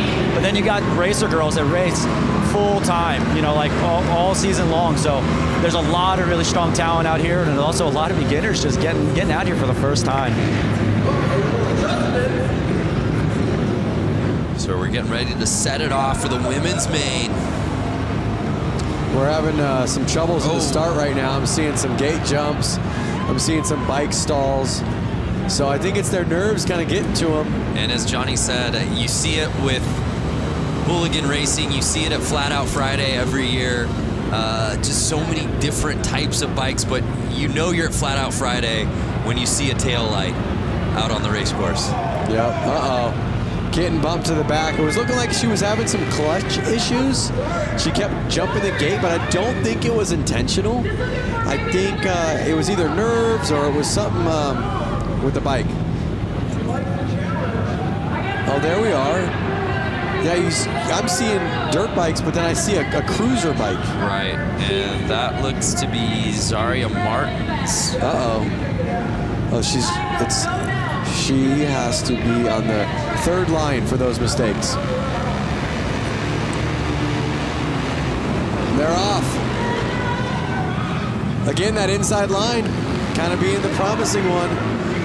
It looks to be the number 11, Anna Lang.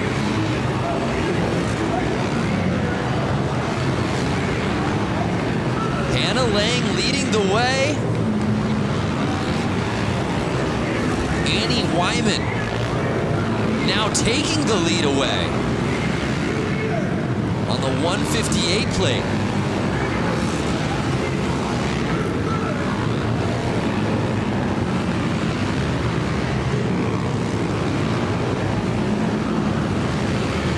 And you see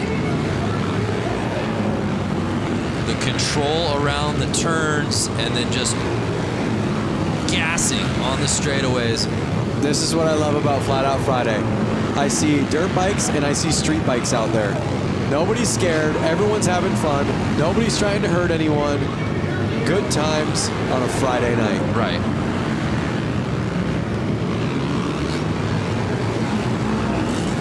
So it's Wyman still leading the way, with Megan Funk right behind her. 4 laps to go.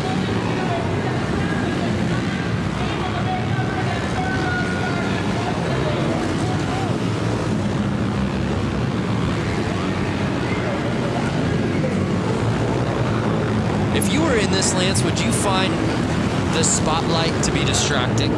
I don't mean that figuratively. I mean literally the spotlight being on the leader. Yeah, I know what you're saying. I think that you're so focused, you're so looking forward at what's going to happen next. Your mind is so in the race. The light, you're probably... Oh, no! She was trying to get that last lap pass. Hannah Lang touching tires with our leader, Wyman, holding on to the top spot. So I think that the spotlight goes unnoticed. I really do. I think your mind's so focused on the race, that's not something you're thinking about. And how about back to what we just saw? Obviously, Wyman did herself some racing there in the women's main, but Lang, who had the lead lap 1, really going for it there at the end, Lance. Hey, just like you said, you ain't first, you're last. Look at that. I say that jokingly because we never want to see anybody crash. Luckily, it looks as if the crash, she's okay. I believe she probably got up after that. It didn't even seem to deter Wyman at all. I think she was straight up enough, far enough out of the corner that it wasn't going to affect her. So Annie Wyman taking it in the women's main. Let's head down to Diana, who's with Annie. Annie Wyman, congratulations. congratulations. You took the lead, smooth race, and someone almost knocked you down right as you're crossing the finish line for the win. How was tonight for you? Thank you so much. It was a really close race, but I had a lot of fun. It's my first one ever at Flat Out Friday. I wanted to thank my dad for taking me here and all my sponsors for helping me out. First time at Flat Out Friday must be a good luck charm. Congratulations, Wyman taking the win. Yeah, what a performance from Wyman in the women's main. Didn't have the lead early, but was able to climb the ladder, took the top spot by lap number 2, and then there was no looking back. Even got a tire tap there on the final lap. And now it's that category Lance has been waiting for, the scooter main. Let me out there. I wonder if they would have let, I guess a scooter, you probably have to have that section in the bike where your feet can kind of sit on that platform. The scooter main. Do you have a scooter at home? I don't. I have once upon a time. I was actually able to trade my van for it straight up. So a scooter is a light two-wheeled open motor vehicle on which the driver sits over an enclosed engine with legs together and feet resting on the footboard. Look how old that Vespa is. Just a nice vintage Vespa. This is what Flat Out Friday is all about. 8 riders on scooters. And Lance, the reality is almost all of these guys have been out here for other races as well. Just bringing their scooter from home. This is the fun guy. Oh, look, they were tied up. This is the fun class. This is the class that I want to be in. Let me out there. Absolutely amazing. Lepsinski leading the way. These are the grocery getters. These are the coffee getters. It's an electric factory in the arena right now. The fans are losing their minds. And they have to race 10 laps on these. They are treated the same way the pros are. That's what's so cool. They don't take this joke class like a joke. They take it serious. They have to do the exact same amount of laps as the women main just did, as all the other mains are doing. So Lepsinski leading the way. Pickett behind him. Schwenker in third. Oh, no! Was that our guy in the Vespa?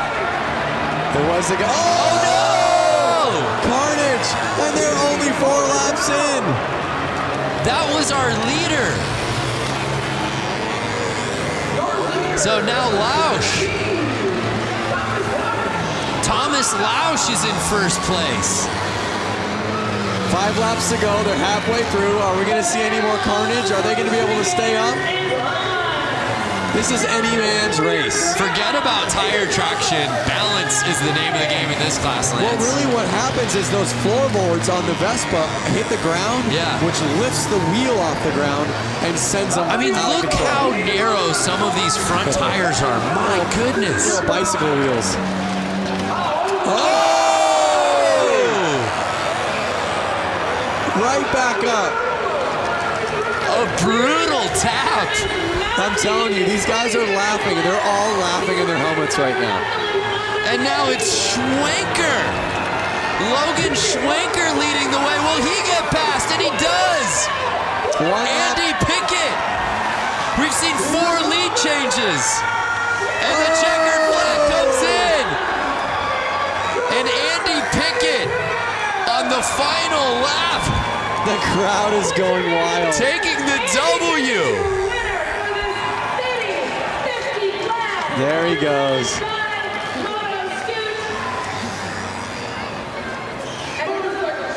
Wow.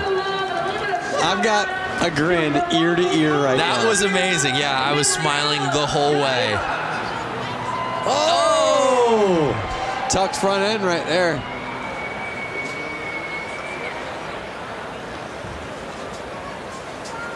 Let's see what we have coming up.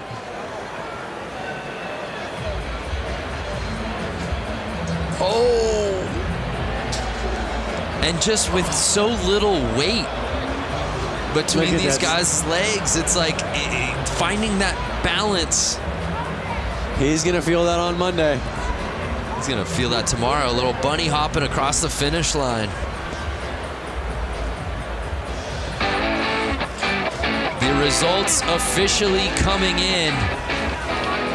And it was Andy Pickett, our fourth and final lead change, who was able to take the top spot away from Logan Schwenker. What a race, a crowd pleaser. Let's send it down to Diana, who's with Andy. I'm standing with Dante Scavo, who actually got last place. And you know what? I think he had the entire arena laughing and cheering for you, really. You went down in the corner, you head planted. Thank God for your helmet.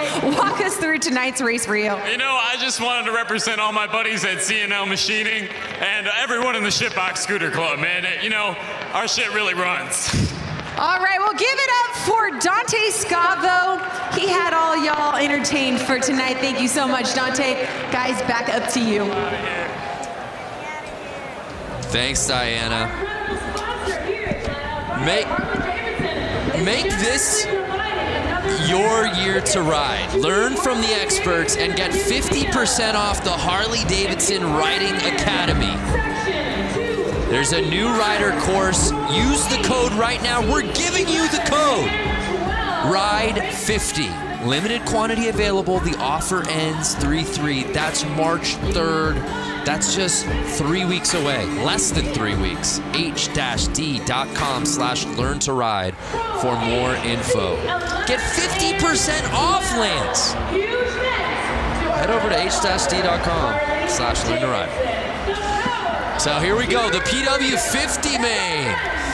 This is where I started out, on a little PW50. Mine was pink, like you saw that first one. Was it really? A young Lance. How old of a boy were you? I was 4 years old. Get out of here. And you see that pink model was from like the late 80s, early 90s. And these bikes have not changed for, I would say, 30 plus years. That is just a testament to these bikes. So if you're thinking about getting your kid out there to ride, PW50 is a great bike, and they haven't changed in years, so you can get an old one, get a cheap one, get your kid out there on 2 wheels, and it's really something awesome for the family to do. Yeah, no doubt. There's a look at our field of 11 riders.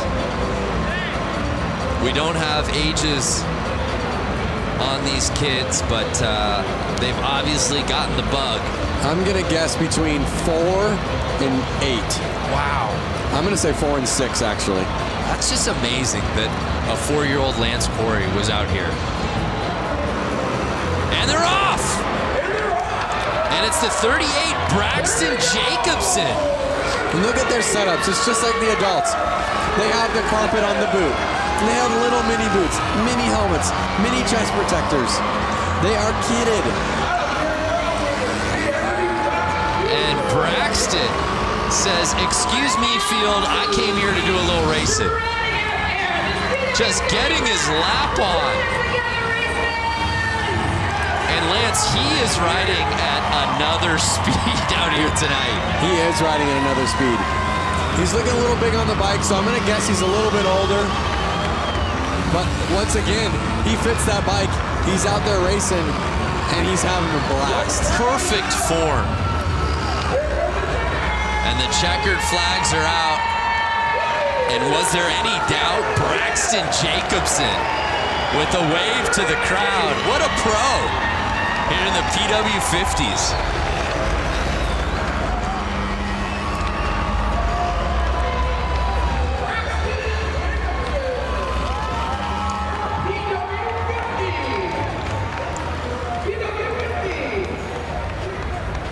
How epic. And he didn't have the inside positioning to start that race. He had to come from middle of the line there to get that hole shot. He had his eyes on the prize. That's a fact. It's so inspiring to watch this. My daughter's 2, and it definitely gets me excited to get her on a little mini motorcycle like that. You don't have yours from when you were racing at 4, do you? It's got to be in a garage somewhere. I don't have it, and I regret not having the chance to keep it, but I was 4, so if my parents sold it, they probably sold it to get me a bigger bike. But you know what? Let's try something right now. If you're watching this and you bought that bike 20 years ago, get in touch with us. Just comment. At Lance Corey. Yeah. Just say, hey, I got your bike. You don't even have to sell it back. Oh, you're actually looking for the person. Yeah, with I'm looking for the original bike. Okay. Yeah. I like that. Well, it's been a great night of racing so far, and with plenty of action still to come. Let's take a moment now to get to know a very special family of riders in the Harley community in a series we like to call Beyond the Track.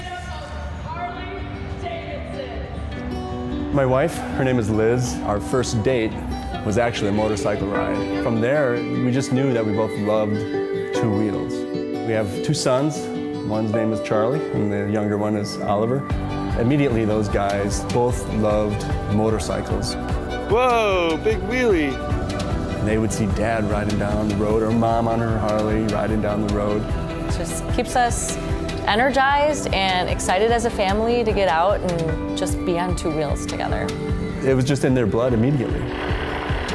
Eventually, we bought the little Harley-Davidson Power Wheels. Had a blast on those, doing donuts and all that sort of thing. From there, it just took off.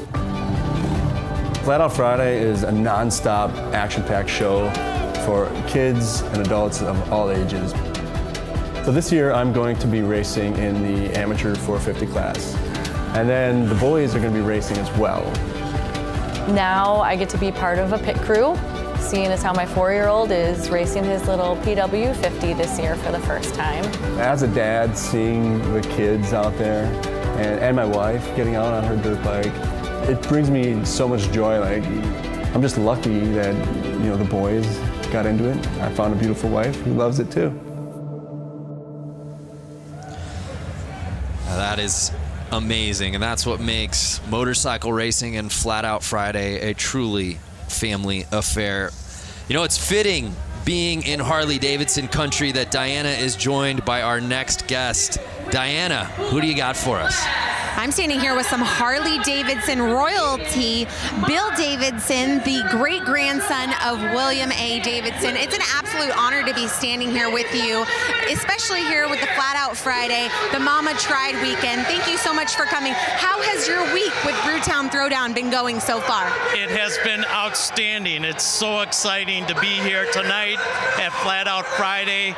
All the riders here, all the enthusiasts here, the excitement, you can hear it, you can see it. It's awesome.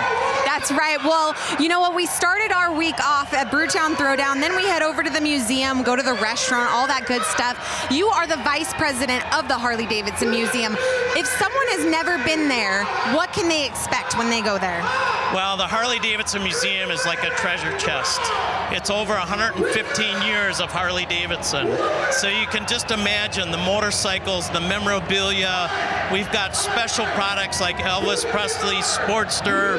We've got a double-engine knucklehead called King Kong. Peter Fonda's Easy Rider motorcycle. It's an amazing place to come and visit and experience what Harley-Davidson has created over this 115-year time span. It's outstanding. It really is outstanding. I hung out at the museum during the 115th anniversary. I was busy nonetheless. I didn't even have to leave the museum because if I wanted lunch or dinner, I could just head over to Motor. There's so much more to do at the museum than see the museum. Absolutely. There's a great restaurant called Motor. There's a bar called the Can Room. We've got so many events that take place. We do bike nights there. And this summer, starting June 15th, we have a special exhibit that's called the Daredevil exhibit, which is going to be unbelievable. Some of the things that we're bringing in, like Evel Knievel's XR 750. We have a motorcycle that's rocket powered with helicopter blades, and it was designed to jump Niagara Falls. It's so amazing. If you guys haven't been to the museum, I mean, they go above and beyond there, and you guys won't want to miss the Daredevil exhibit. It's going to be coming around June 15th. June 15th. And you guys can't miss it. And is there anything else that when people are watching, what do they need to know about the Daredevil in the Harley-Davidson Museum?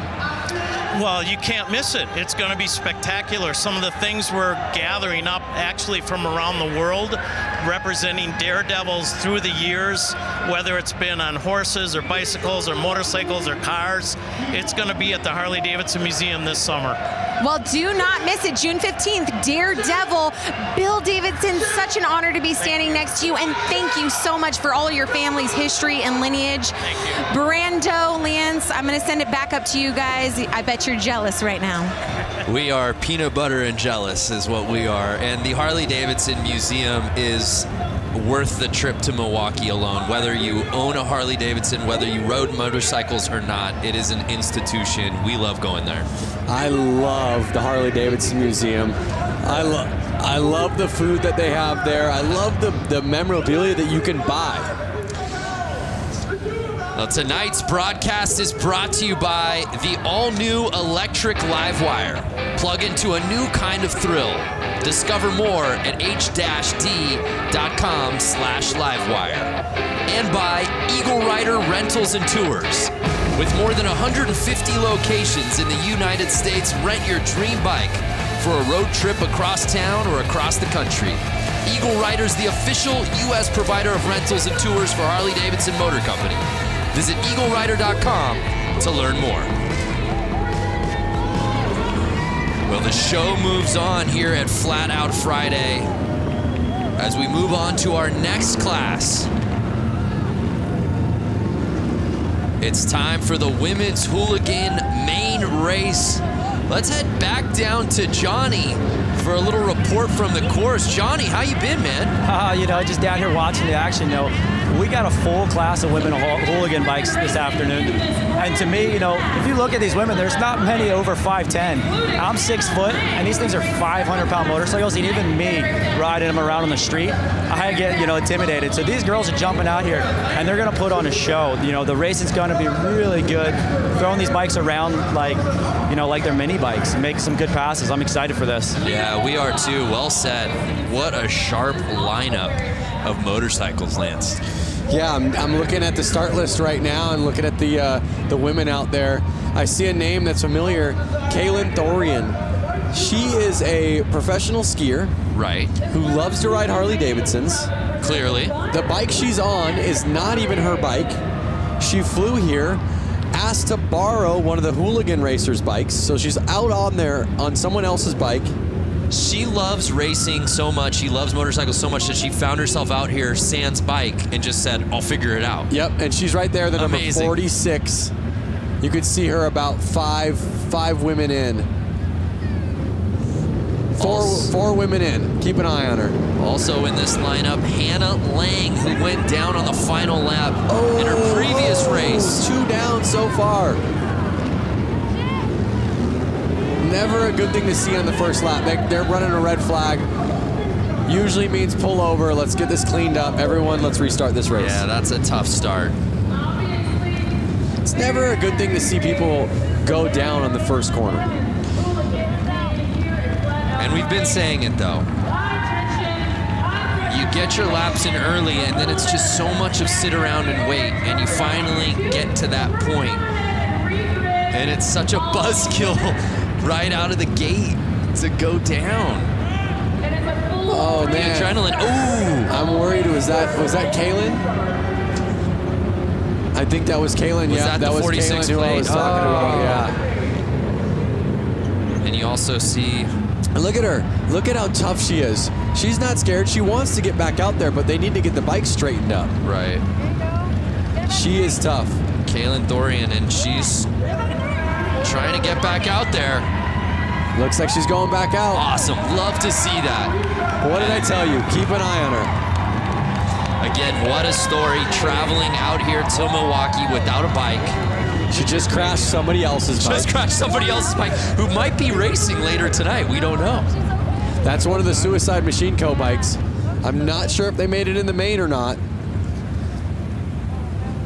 But you got to be a pretty nice person to, you know, let somebody go out there and race your bike. Again, they're just doing this for fun. Nothing serious. They literally are like, oh, you want to race my bike? Yeah, go race it. And then she just kind of comes like, sorry. I'm sure they're going to go up to her and go, wow, we're so stoked you got back out there. Look at her. Something's up with her shoulder, but she's back out there. Everyone's kind of cheering her on. She's ready to go. Her adrenaline is just pumping. You know she's gonna be sore.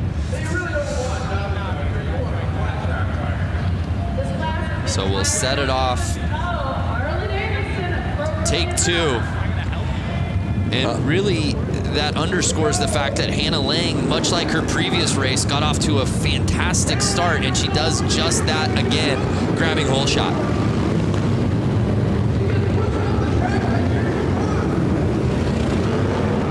Hannah Lang looks to have qualified first, and now she's in the lead.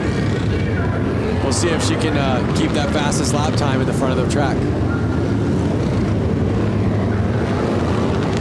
So she's holding on to the top spot, but she's on the outside. Oh! And she pushes off.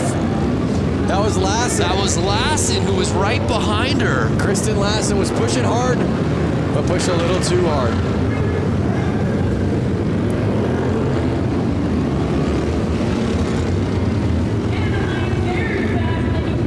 And now you're starting to see Lang lap. Orloff sitting behind her. But I don't know, it's still early, Lance, who's going to catch Hannah Lang?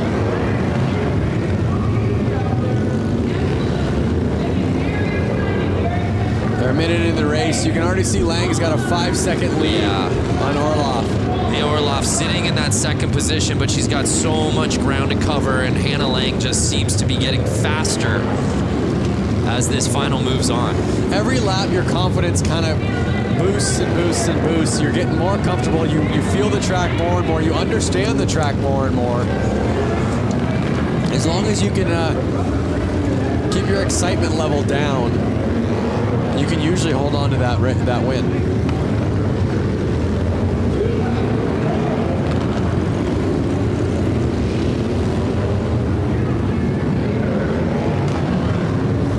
Two laps to go. Hannah Lang, can she go the distance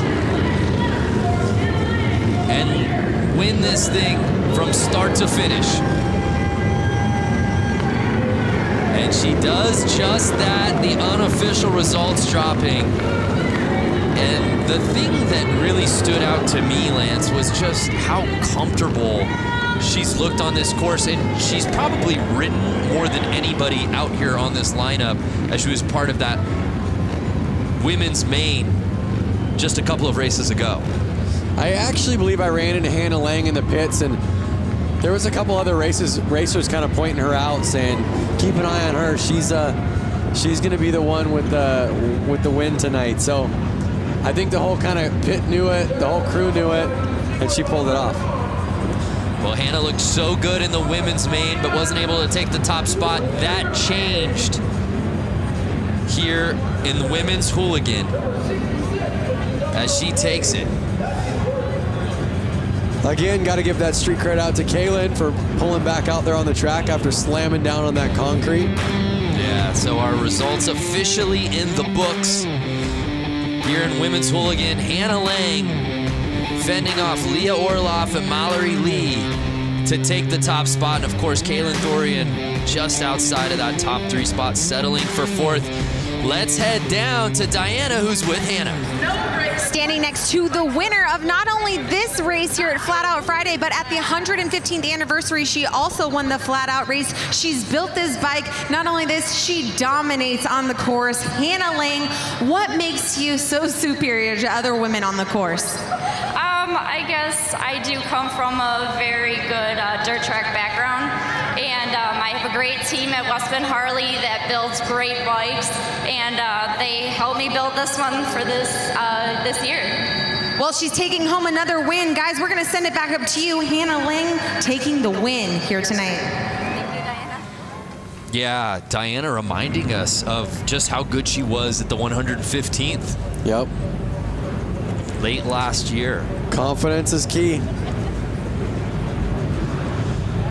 So we turn our attention now to the next class. It's time for the amateur main.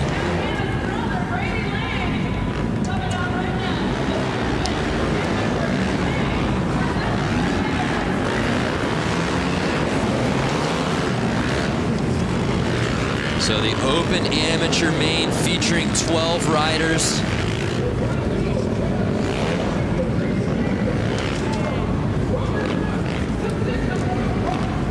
Headlined by some familiar names, including Matt Schmidt.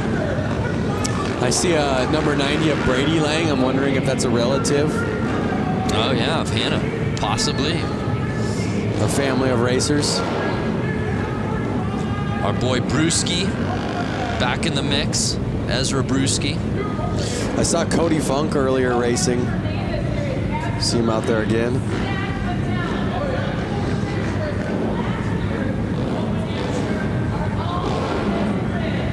Our lineup set for the Open Ams.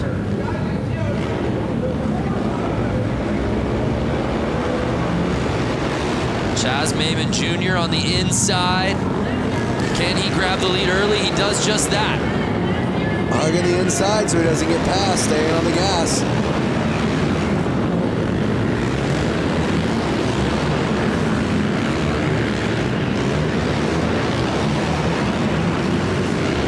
The nerves are up right now, 10 laps to go, and these guys are on the gas. They are wheel to wheel right now. Lang is on Chaz Maimon's heels. Can he catch him?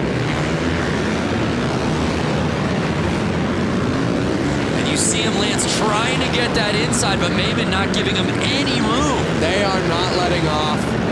They want to pass. It's such a tight track. It's so hard to pass, but we've seen it happen. It might happen.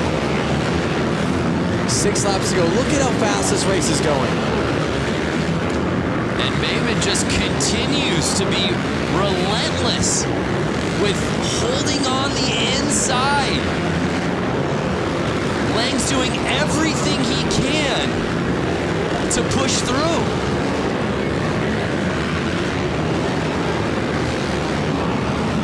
Now, when you're sitting in that second spot, as Lang is, you know the strategy. I've got to get to the inside. I got to get to the inside, and you're not getting it. At what point do you just figure out, I got to make this pass one way or another? Did he make the pass? Did he make the pass? Oh, man down, rider down. He's in the lead. He made the pass. Lang made the pass. You're right. Lang is on top. Must have happened without unofficial results, and he does it. Was that the final lap that he did it? I think those results are a little off. I believe Lang pulled it. Lang is on the 90 plate. Yep. And so he sure looks like he did. Lang wins the women's class. Lang wins the Open Amateur class. So what you're saying is when you register for these races, you should write last name Lang. What I'm saying is the Langs trained together. The Lang train. Yep, and they knew exactly what to do. There's the pass right there. Whoa. We said it. All race long, Lang was just looking for that opening. Do not give him the slightest daylight because he was going to take advantage of it. Flagger, almost down for the count.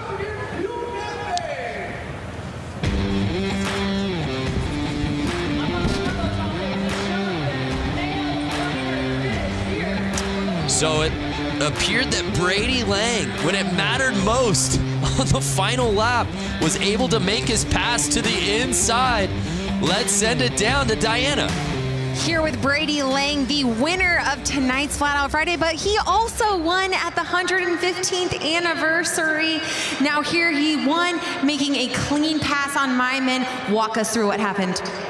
Well, he was leading, I was working on him, and he screwed up and I took advantage of it. Taking advantage of it. And I know for those of you watching on Facebook Live right now, you can't hear the crowd, but you know what? That one got him good. Is there anyone that you would like to thank and also congratulate your sister, both of you guys winning here tonight? Yeah, I'd definitely like to thank Southeast Sales, West Bend Harley, Spectral Oils, Bell Helmets, Trier Distributing, Moose Racing, Promotion, and that's all I can think of for now. All right, congratulations. Another Lang on the podium. Brando Lance, back to you. Brady Lang is an absolute gamer. Diana, next time you ask the winner, I want to know like what they had for breakfast and lunch. Were they so nervous that they could barely eat? or did they load up? Yeah, what was the meal of choice today?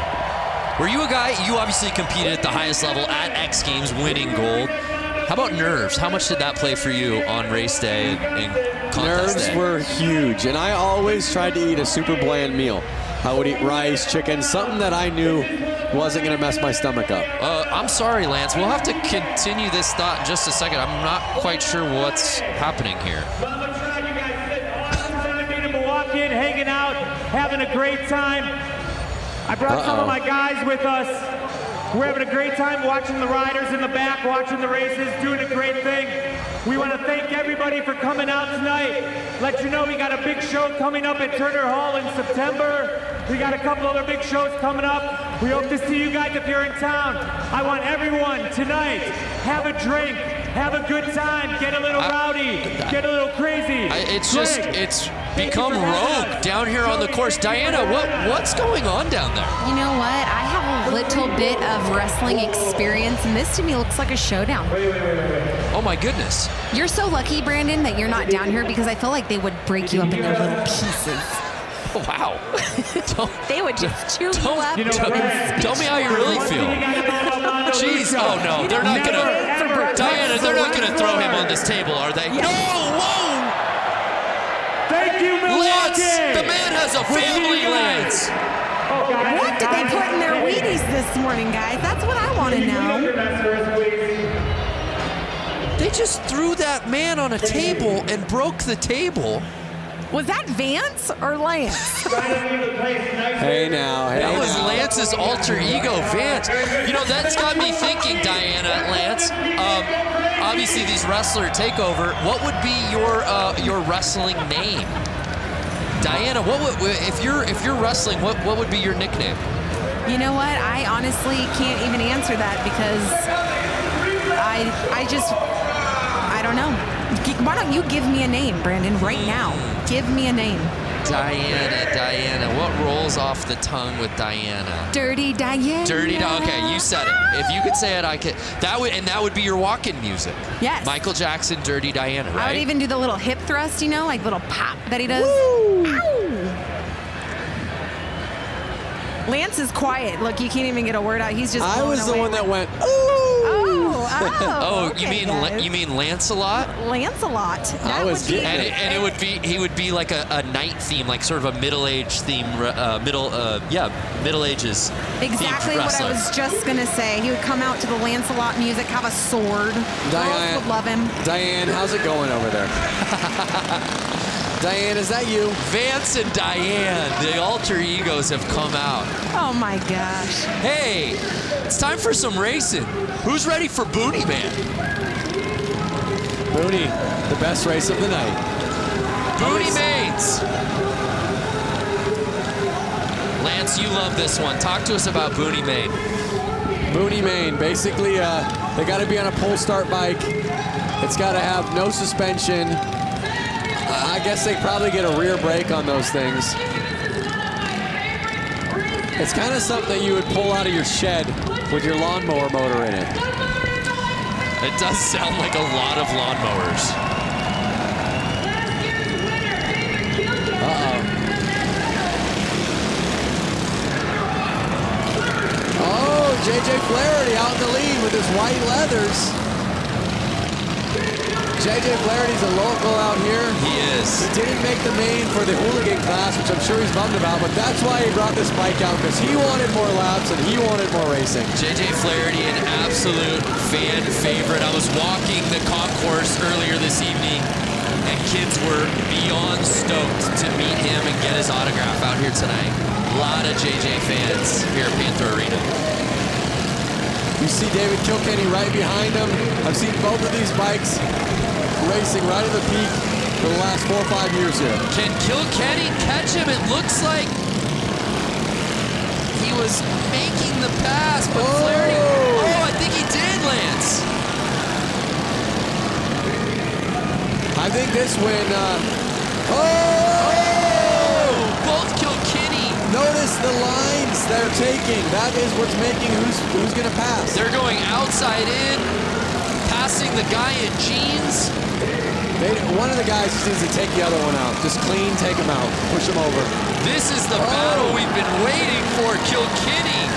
Over the jump, the only time I've seen it used. Kilkenny versus Flaherty in the Boonie main.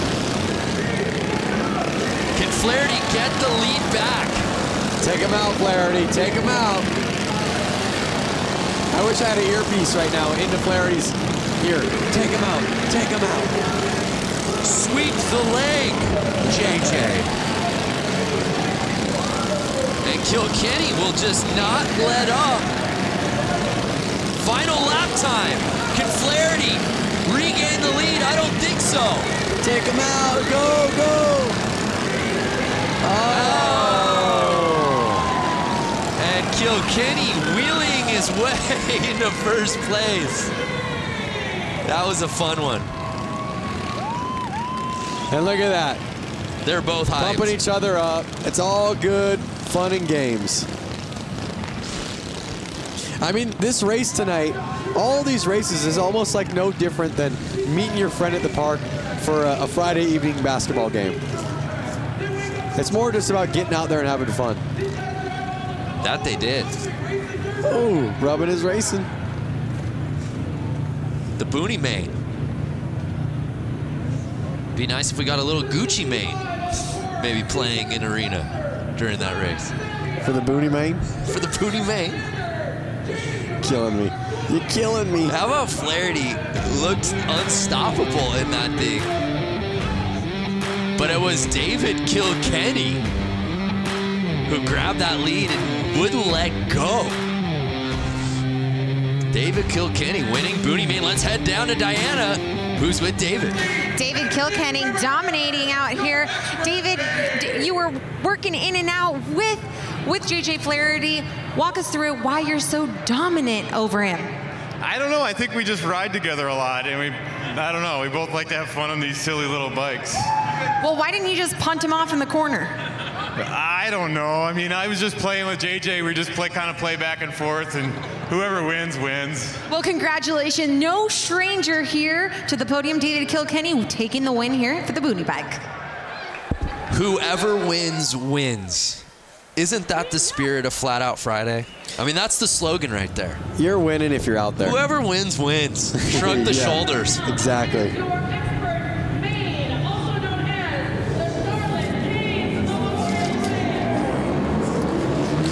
Now we're getting into the big dogs, Lance. Expert main. That means we've got to bring in our pro, Johnny.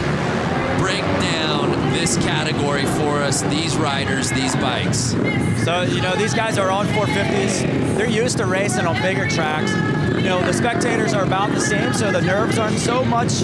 It's just the tight track that's really going to amp these guys up. You know, all day long they've been watching the track, you know, really seeing if the track is changing. Because these guys, unlike those guys, you know, just said on the Boonies, hey, whoever wins, wins. It's not these guys. They're wanting to take home this win.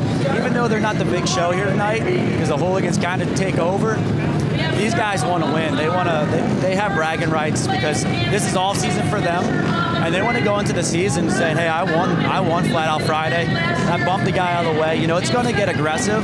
These guys are going to put on a good show. You know, and it's going to be a quick race. It's going to show some cool racecraft out of these guys on this racetrack.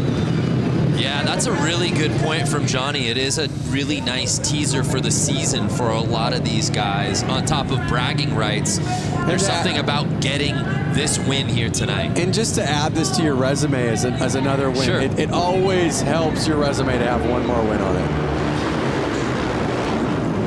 And they're off. It was the 65 who got the lead, and oh my, the 20 plate.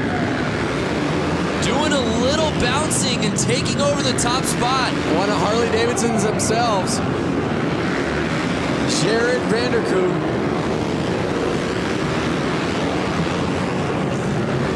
You see him. They're already getting into lap traffic. This is going to get gnarly. This is absolute mayhem here in the expert main. These bikes are never standing up at a 45 degree to the ground.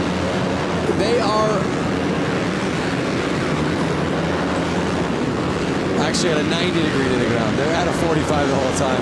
I know you can't see it because there's not a camera. Lance literally pulled out a protractor out of his pocket and started putting the degrees to make sure he said it right. They are never getting, they're staying at a 45 degree. They're never getting even to a 90 degree to the ground.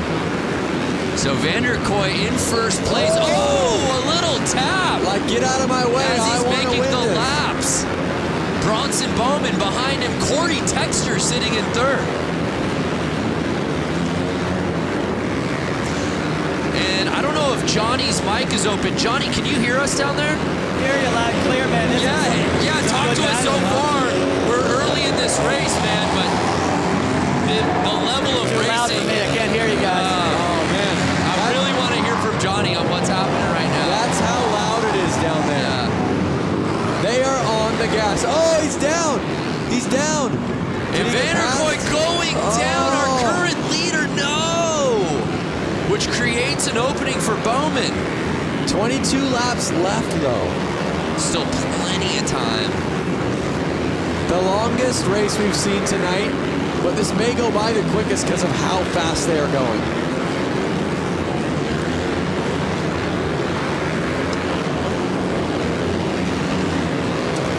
So it's Bowman still in first place. Corey Texter behind him.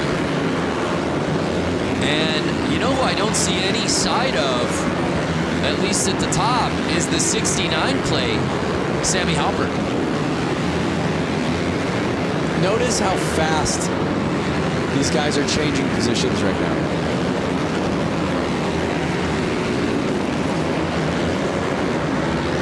Jared's already back to third place. He's 4 seconds off the leader. Can he reel him back in? And Bowman is just full throttle on this track here tonight. And again, the mentality shifts, right? It was the Boonies right before this. Guys just having fun, screwing around. Whoever wins, wins. And the entire vibe has changed. And now I'm on the edge of my seat. Yeah, literally, you are. So Bowman holding off Texter. I'm trying to just pay attention to who's staying in the lead right now.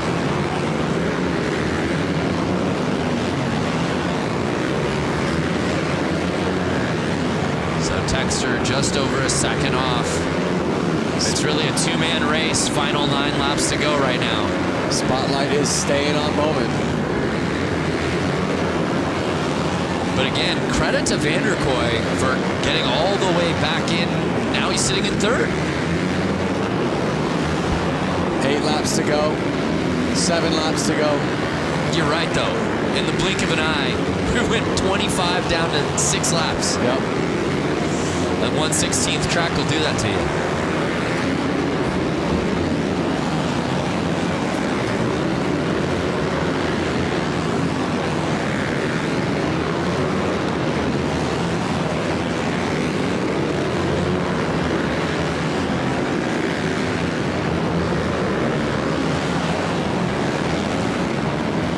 So wait a second. I just had a realization. 1/16th track, right? Yes, sir. So if they're riding 25 laps, they're riding right about a mile and a half. Crazy. In 4 minutes.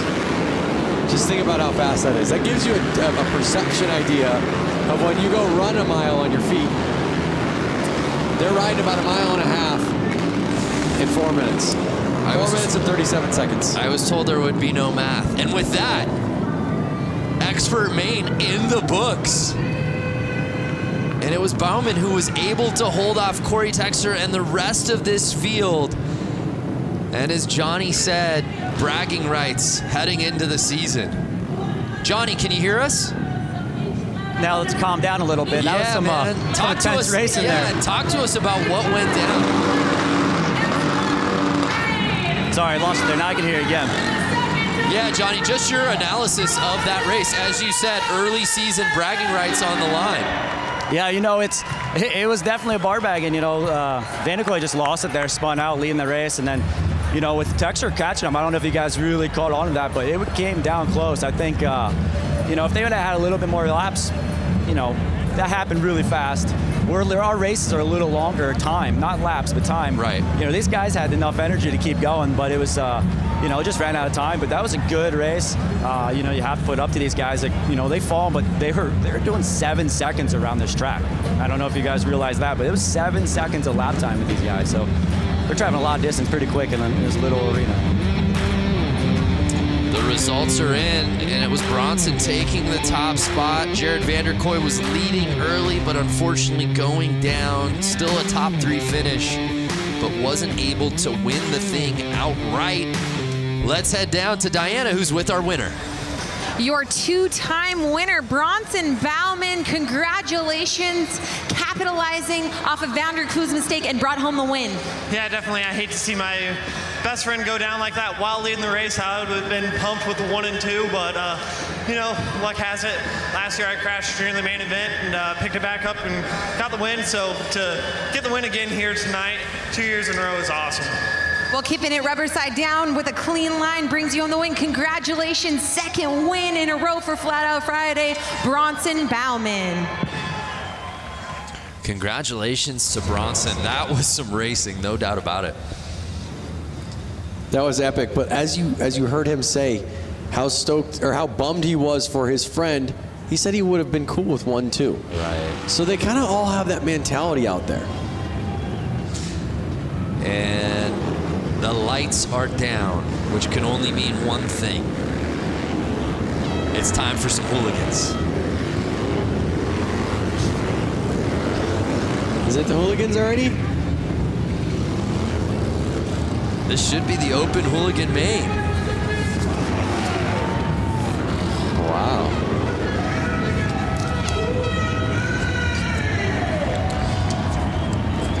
The night is going by so fast. Crazy. I'm like, we're already to the hooligan main? Really the foundation of Flat Out Friday. The spirit of this night of racing is really headlined by this class, Lance.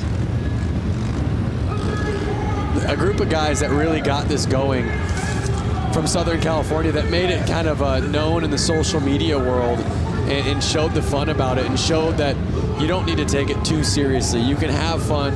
You can build these bikes in your garage. You can work all week. You can go out with your buddies and you can go race. And it's really caught on nationwide and I'm sure worldwide. And it's just so cool to see this class have 100 people sign up for it today. Unreal. So a lot of familiar names in this starting list, and they're off.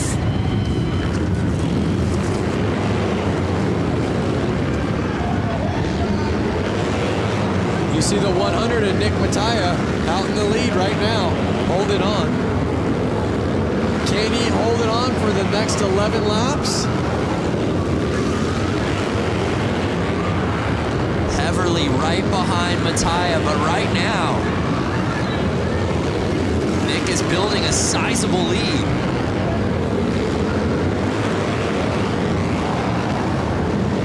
And now Mishler passing Heverly, for right behind Mattia.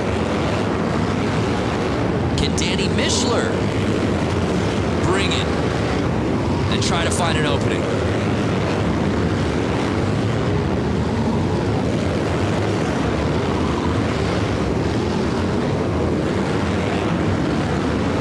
Laps to go, over halfway through the race. Nick Mattia just making this thing look effortless. You can see how calm he looks. You can see how smooth he looks. And that's what really you see in most winners. Now Benny Carlson has jumped up into second place. Oh no! Heverly passing Carlson for second. I don't know who's going to be able to touch Nick Mattia for that top spot. As he passes the checkered flag.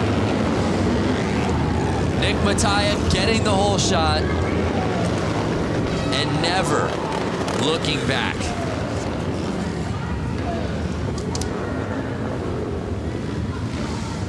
Heverly taking second and Mishler rounding out our top 3.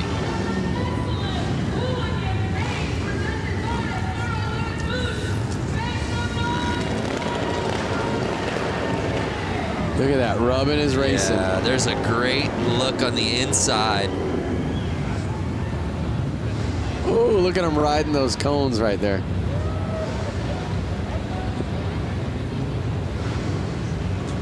But Nick Mattia. Is this the crash? Look at that. Yeah. See what it is? The side of the motorcycle touches the ground, which lifts the rear wheel off the ground, losing all traction. Bike goes sliding. So Nick Mattia taking the win, heavily contested though. It was really a battle for second place between Carlson, Mishler, and eventually Heverly, who ends up taking that spot. But it was Nick Mattia winning the Hooligan main. Let's head down to Diana, who's with Nick. Standing with the winner, Nick Mattia, congratulations, taking the whole shot and running a clean, solid race to the finish. Yeah, thanks to my dad and everybody that helps me so much. I got a rocket start and was able to get out front and just kind of put in some consistent laps. You were just telling me that you pretty much came here and reclaimed the Mattia name. I'm not going to say that there's a ton of weight on my shoulders, but I felt like I needed to do something after my brother's crash last year, riding Charlotte's bike with 2 laps to go. And I'm happy to bring home the win, especially for him. He just had knee constructive surgery, and he couldn't be here today, but this win is for him because I know he wants to be here. Well, a huge win. Congratulations to Nick Mattia and the entire Mattia family. Brando Lance, up to you. Yeah, thank you, Diana. Nick Mattia leaving no doubt about it. We turn our attention now to one of my favorites, the vintage. The vintage main. I'd love to head down to Johnny if he's there. Johnny, I don't know if it's too loud. Can you hear us down there? Sorry, I can't hear you guys. That's okay. We'll come back to you in just a little bit. Actually, as these guys get onto the starting line. How about now, Johnny? Get me a little better. We'll get back to Johnny. I love, you know, as we said before, you go around the tunnel here at the arena and you get to see all the different bikes, and a lot of the guys who are riding in the same classes tend to, birds of a feather, they're all kind of hanging together. It's unmistakable when you go by the vintage bike area. It is unmistakable, and I think if I had a vintage bike, I'd be out there racing it too. I feel like you do have a vintage bike, do you not? I have a 56 Panhead. Now, I would not be racing that. You wouldn't take that out? It's not really, it's a chopper. It's not really a race bike. Okay. These are a little bit more vintagey race bikes. You could tell with the vintage bike, you hear a lot more two-strokes. That was a little thing in the past. I can even smell the two-stroke smell right now. I hope everyone watching it on their screen can smell it. And they're off. The 37 plate getting the whole shot. That's Moldenhauer.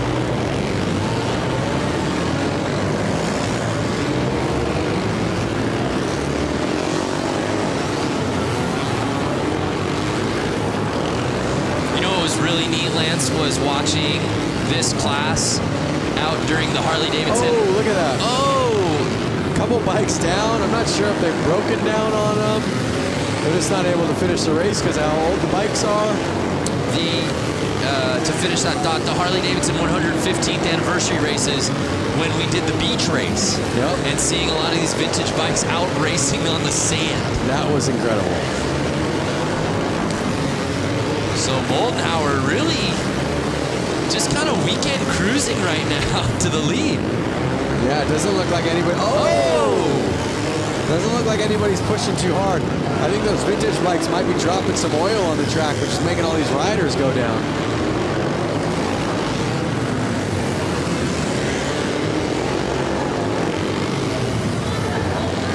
So 4 laps to go. Moldenhauer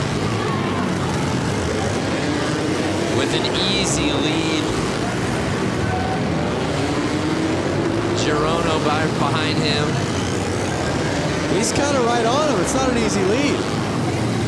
Yeah, Girono making it interesting now. He's catching the zero up. plate. He's right there.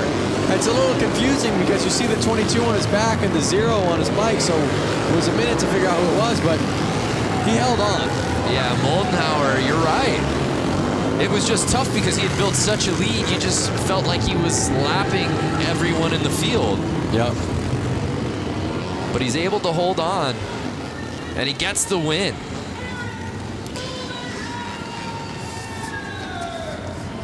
Next up's my favorite class. Name, Goofball. Yeah, I can't wait for that one. Same name that I call you. Yeah, Goofball. That'd be my wrestling name, I think. The Goofball. So congratulations to Moldenhauer, who grabbed that whole shot and then clinged to the lead. He said, "You shall not pass." And no one did. It's his race to win.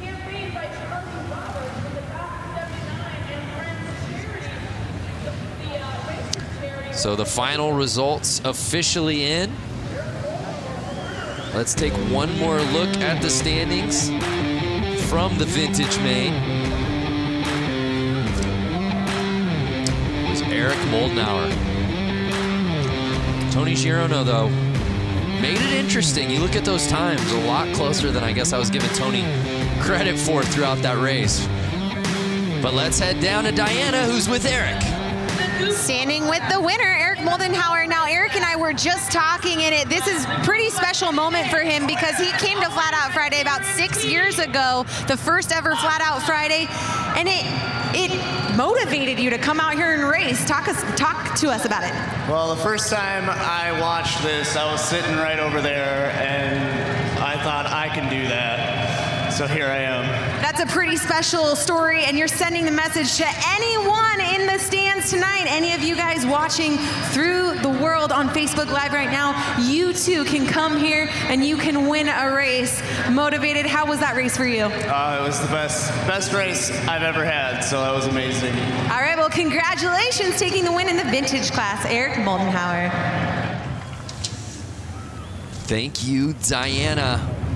Tonight's broadcast is brought to you by Screamin' Eagle Performance, engineered for specific torque and horsepower gains. Eliminate the guesswork, go to screamin'eagle.com.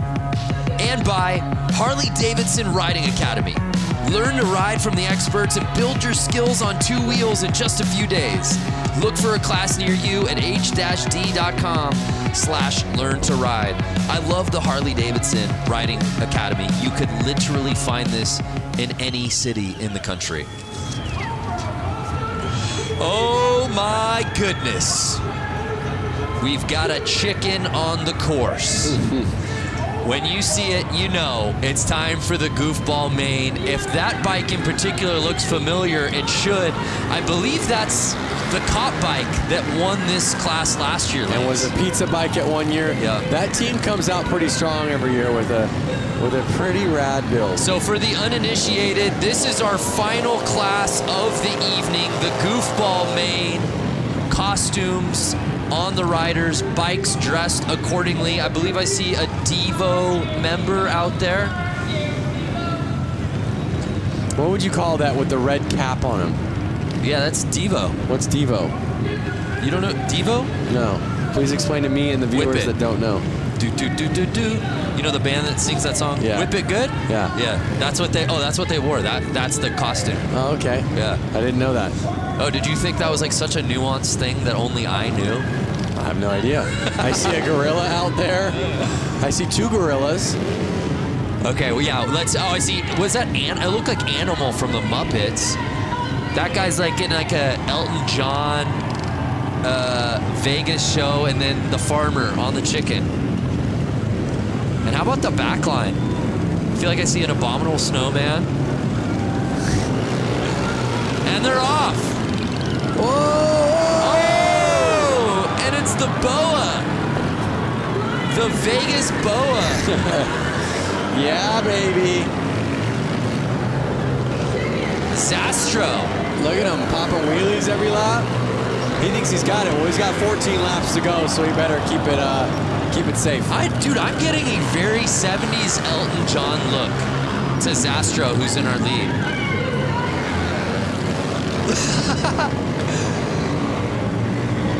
An unmistakable flair from Zastro around this course.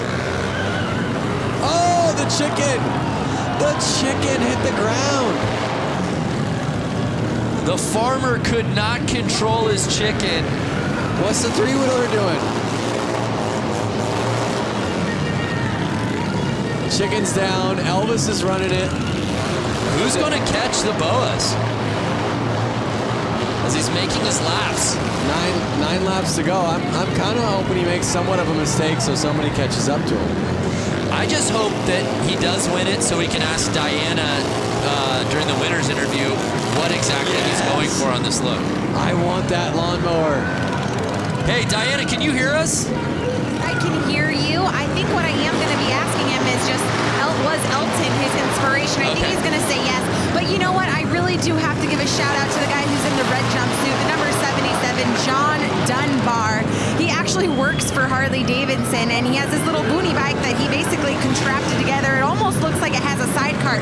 But guys, that's actually the engine. Oh, so no way! Both of his hand grips are his throttle, and I just got to give a shout out because he's one of my bosses at Harley-Davidson. So hey, pal, good job out there. Hey, pander when you can, Diana. No shame in the game. Oh, I did not realize that's actually not a sidecar, but the motor itself. That's amazing. I think he legit has two motors on it. Two engines on it, I should say. Bike's off to the side. Everyone's being goofballs. And I saw Two the laps checkered to go. out. Did the checkered come out? The checkered came out. I don't know if there's confusion out on the course. I think they're just trying to get him off the track.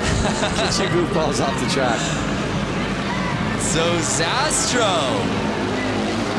Uh-oh. Joe is freaking at Goodland. He's letting it go. The farmer. Hey, if you can't burn out in the goofball class, when can you, Lance? He's trying to shut his bike off. Stop, stop. And you see the police lights shining through the kit. What came first, the chicken or the hen? I think the chicken. And they're not getting off the track. No, they're not. Can you blame them? I want to see a wheelie for an entire lap. It can happen. It can happen. So that was awesome. Let's relive that first lap. Look at that save, though. And let's not forget, he being the farmer and the chicken, the farmer and the Dell, won this race last year as a police officer. But it was Zastro in what I believe to be 70s Elton John garb taking the win.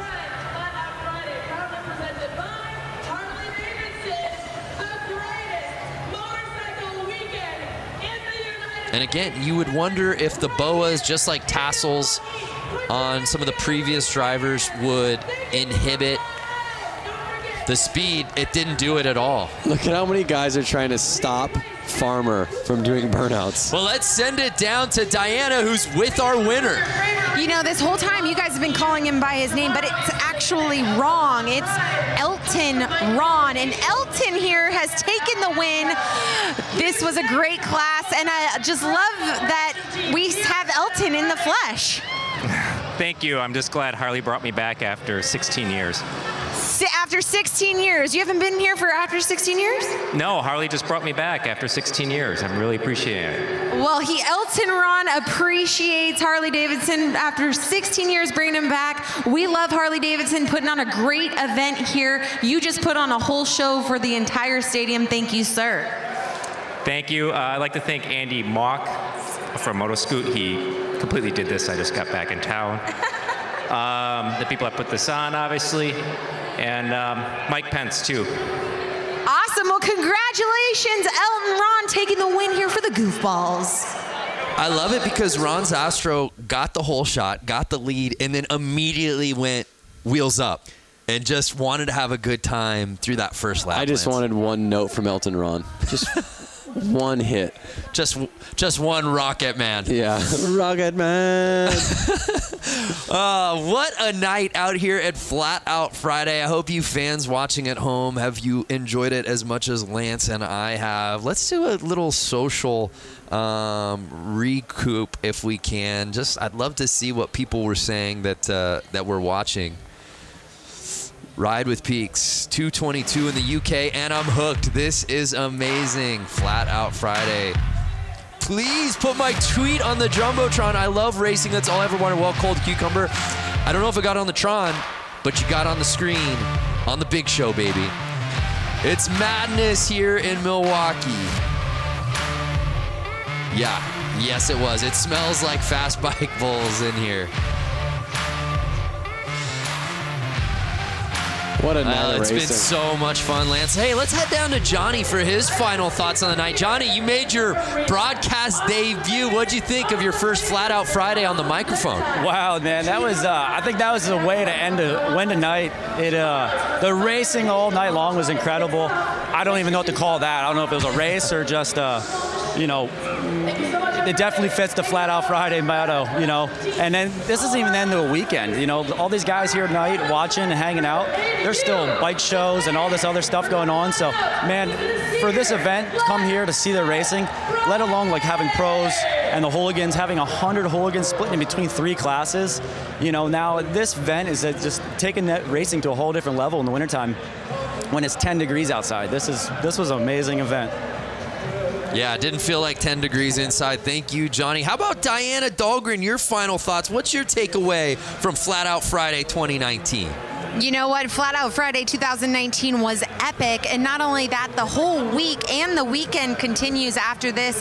Lance and I, we got to do this amazing bike build-off. We went head-to-head for Brewtown Throwdown. And you guys, the fans, are going to be able to vote come Sunday. Social channels are going to be lit up with our 2 Harleys that we got to build here in Milwaukee this week. You guys are going to have to vote for Team Super Bob. No Vance, you're not going to win with Team Quicken, Sleazy, Easy, Cheesy. Okay, guys, great weekend, and of course, having a blast with you and Harley-Davidson. So grateful for everything they've put on through the entire week. Thank you, Diana. Look at that, a shot across the bow to you. Go quick and easy. Vote for the red bike, quick and easy. Let's win, baby. So Lance, Corey, it was an amazing night. So many different classes. What stood out to you here on Flat Out Friday? I mean, being a dad myself, what stood out to me was honestly seeing the kids on the bicycles and seeing the kids on the PW50s. And again, they got to race and ride on the same track some of the leading class pros are racing on tonight. What an evening. So much good stuff. Our thanks to our friends at Harley-Davidson. For Diana Dahlgren, Johnny Lewis, Lance Corey, I'm Brandon Graham saying thank you so much for watching Flat Out Friday here from Milwaukee, Wisconsin.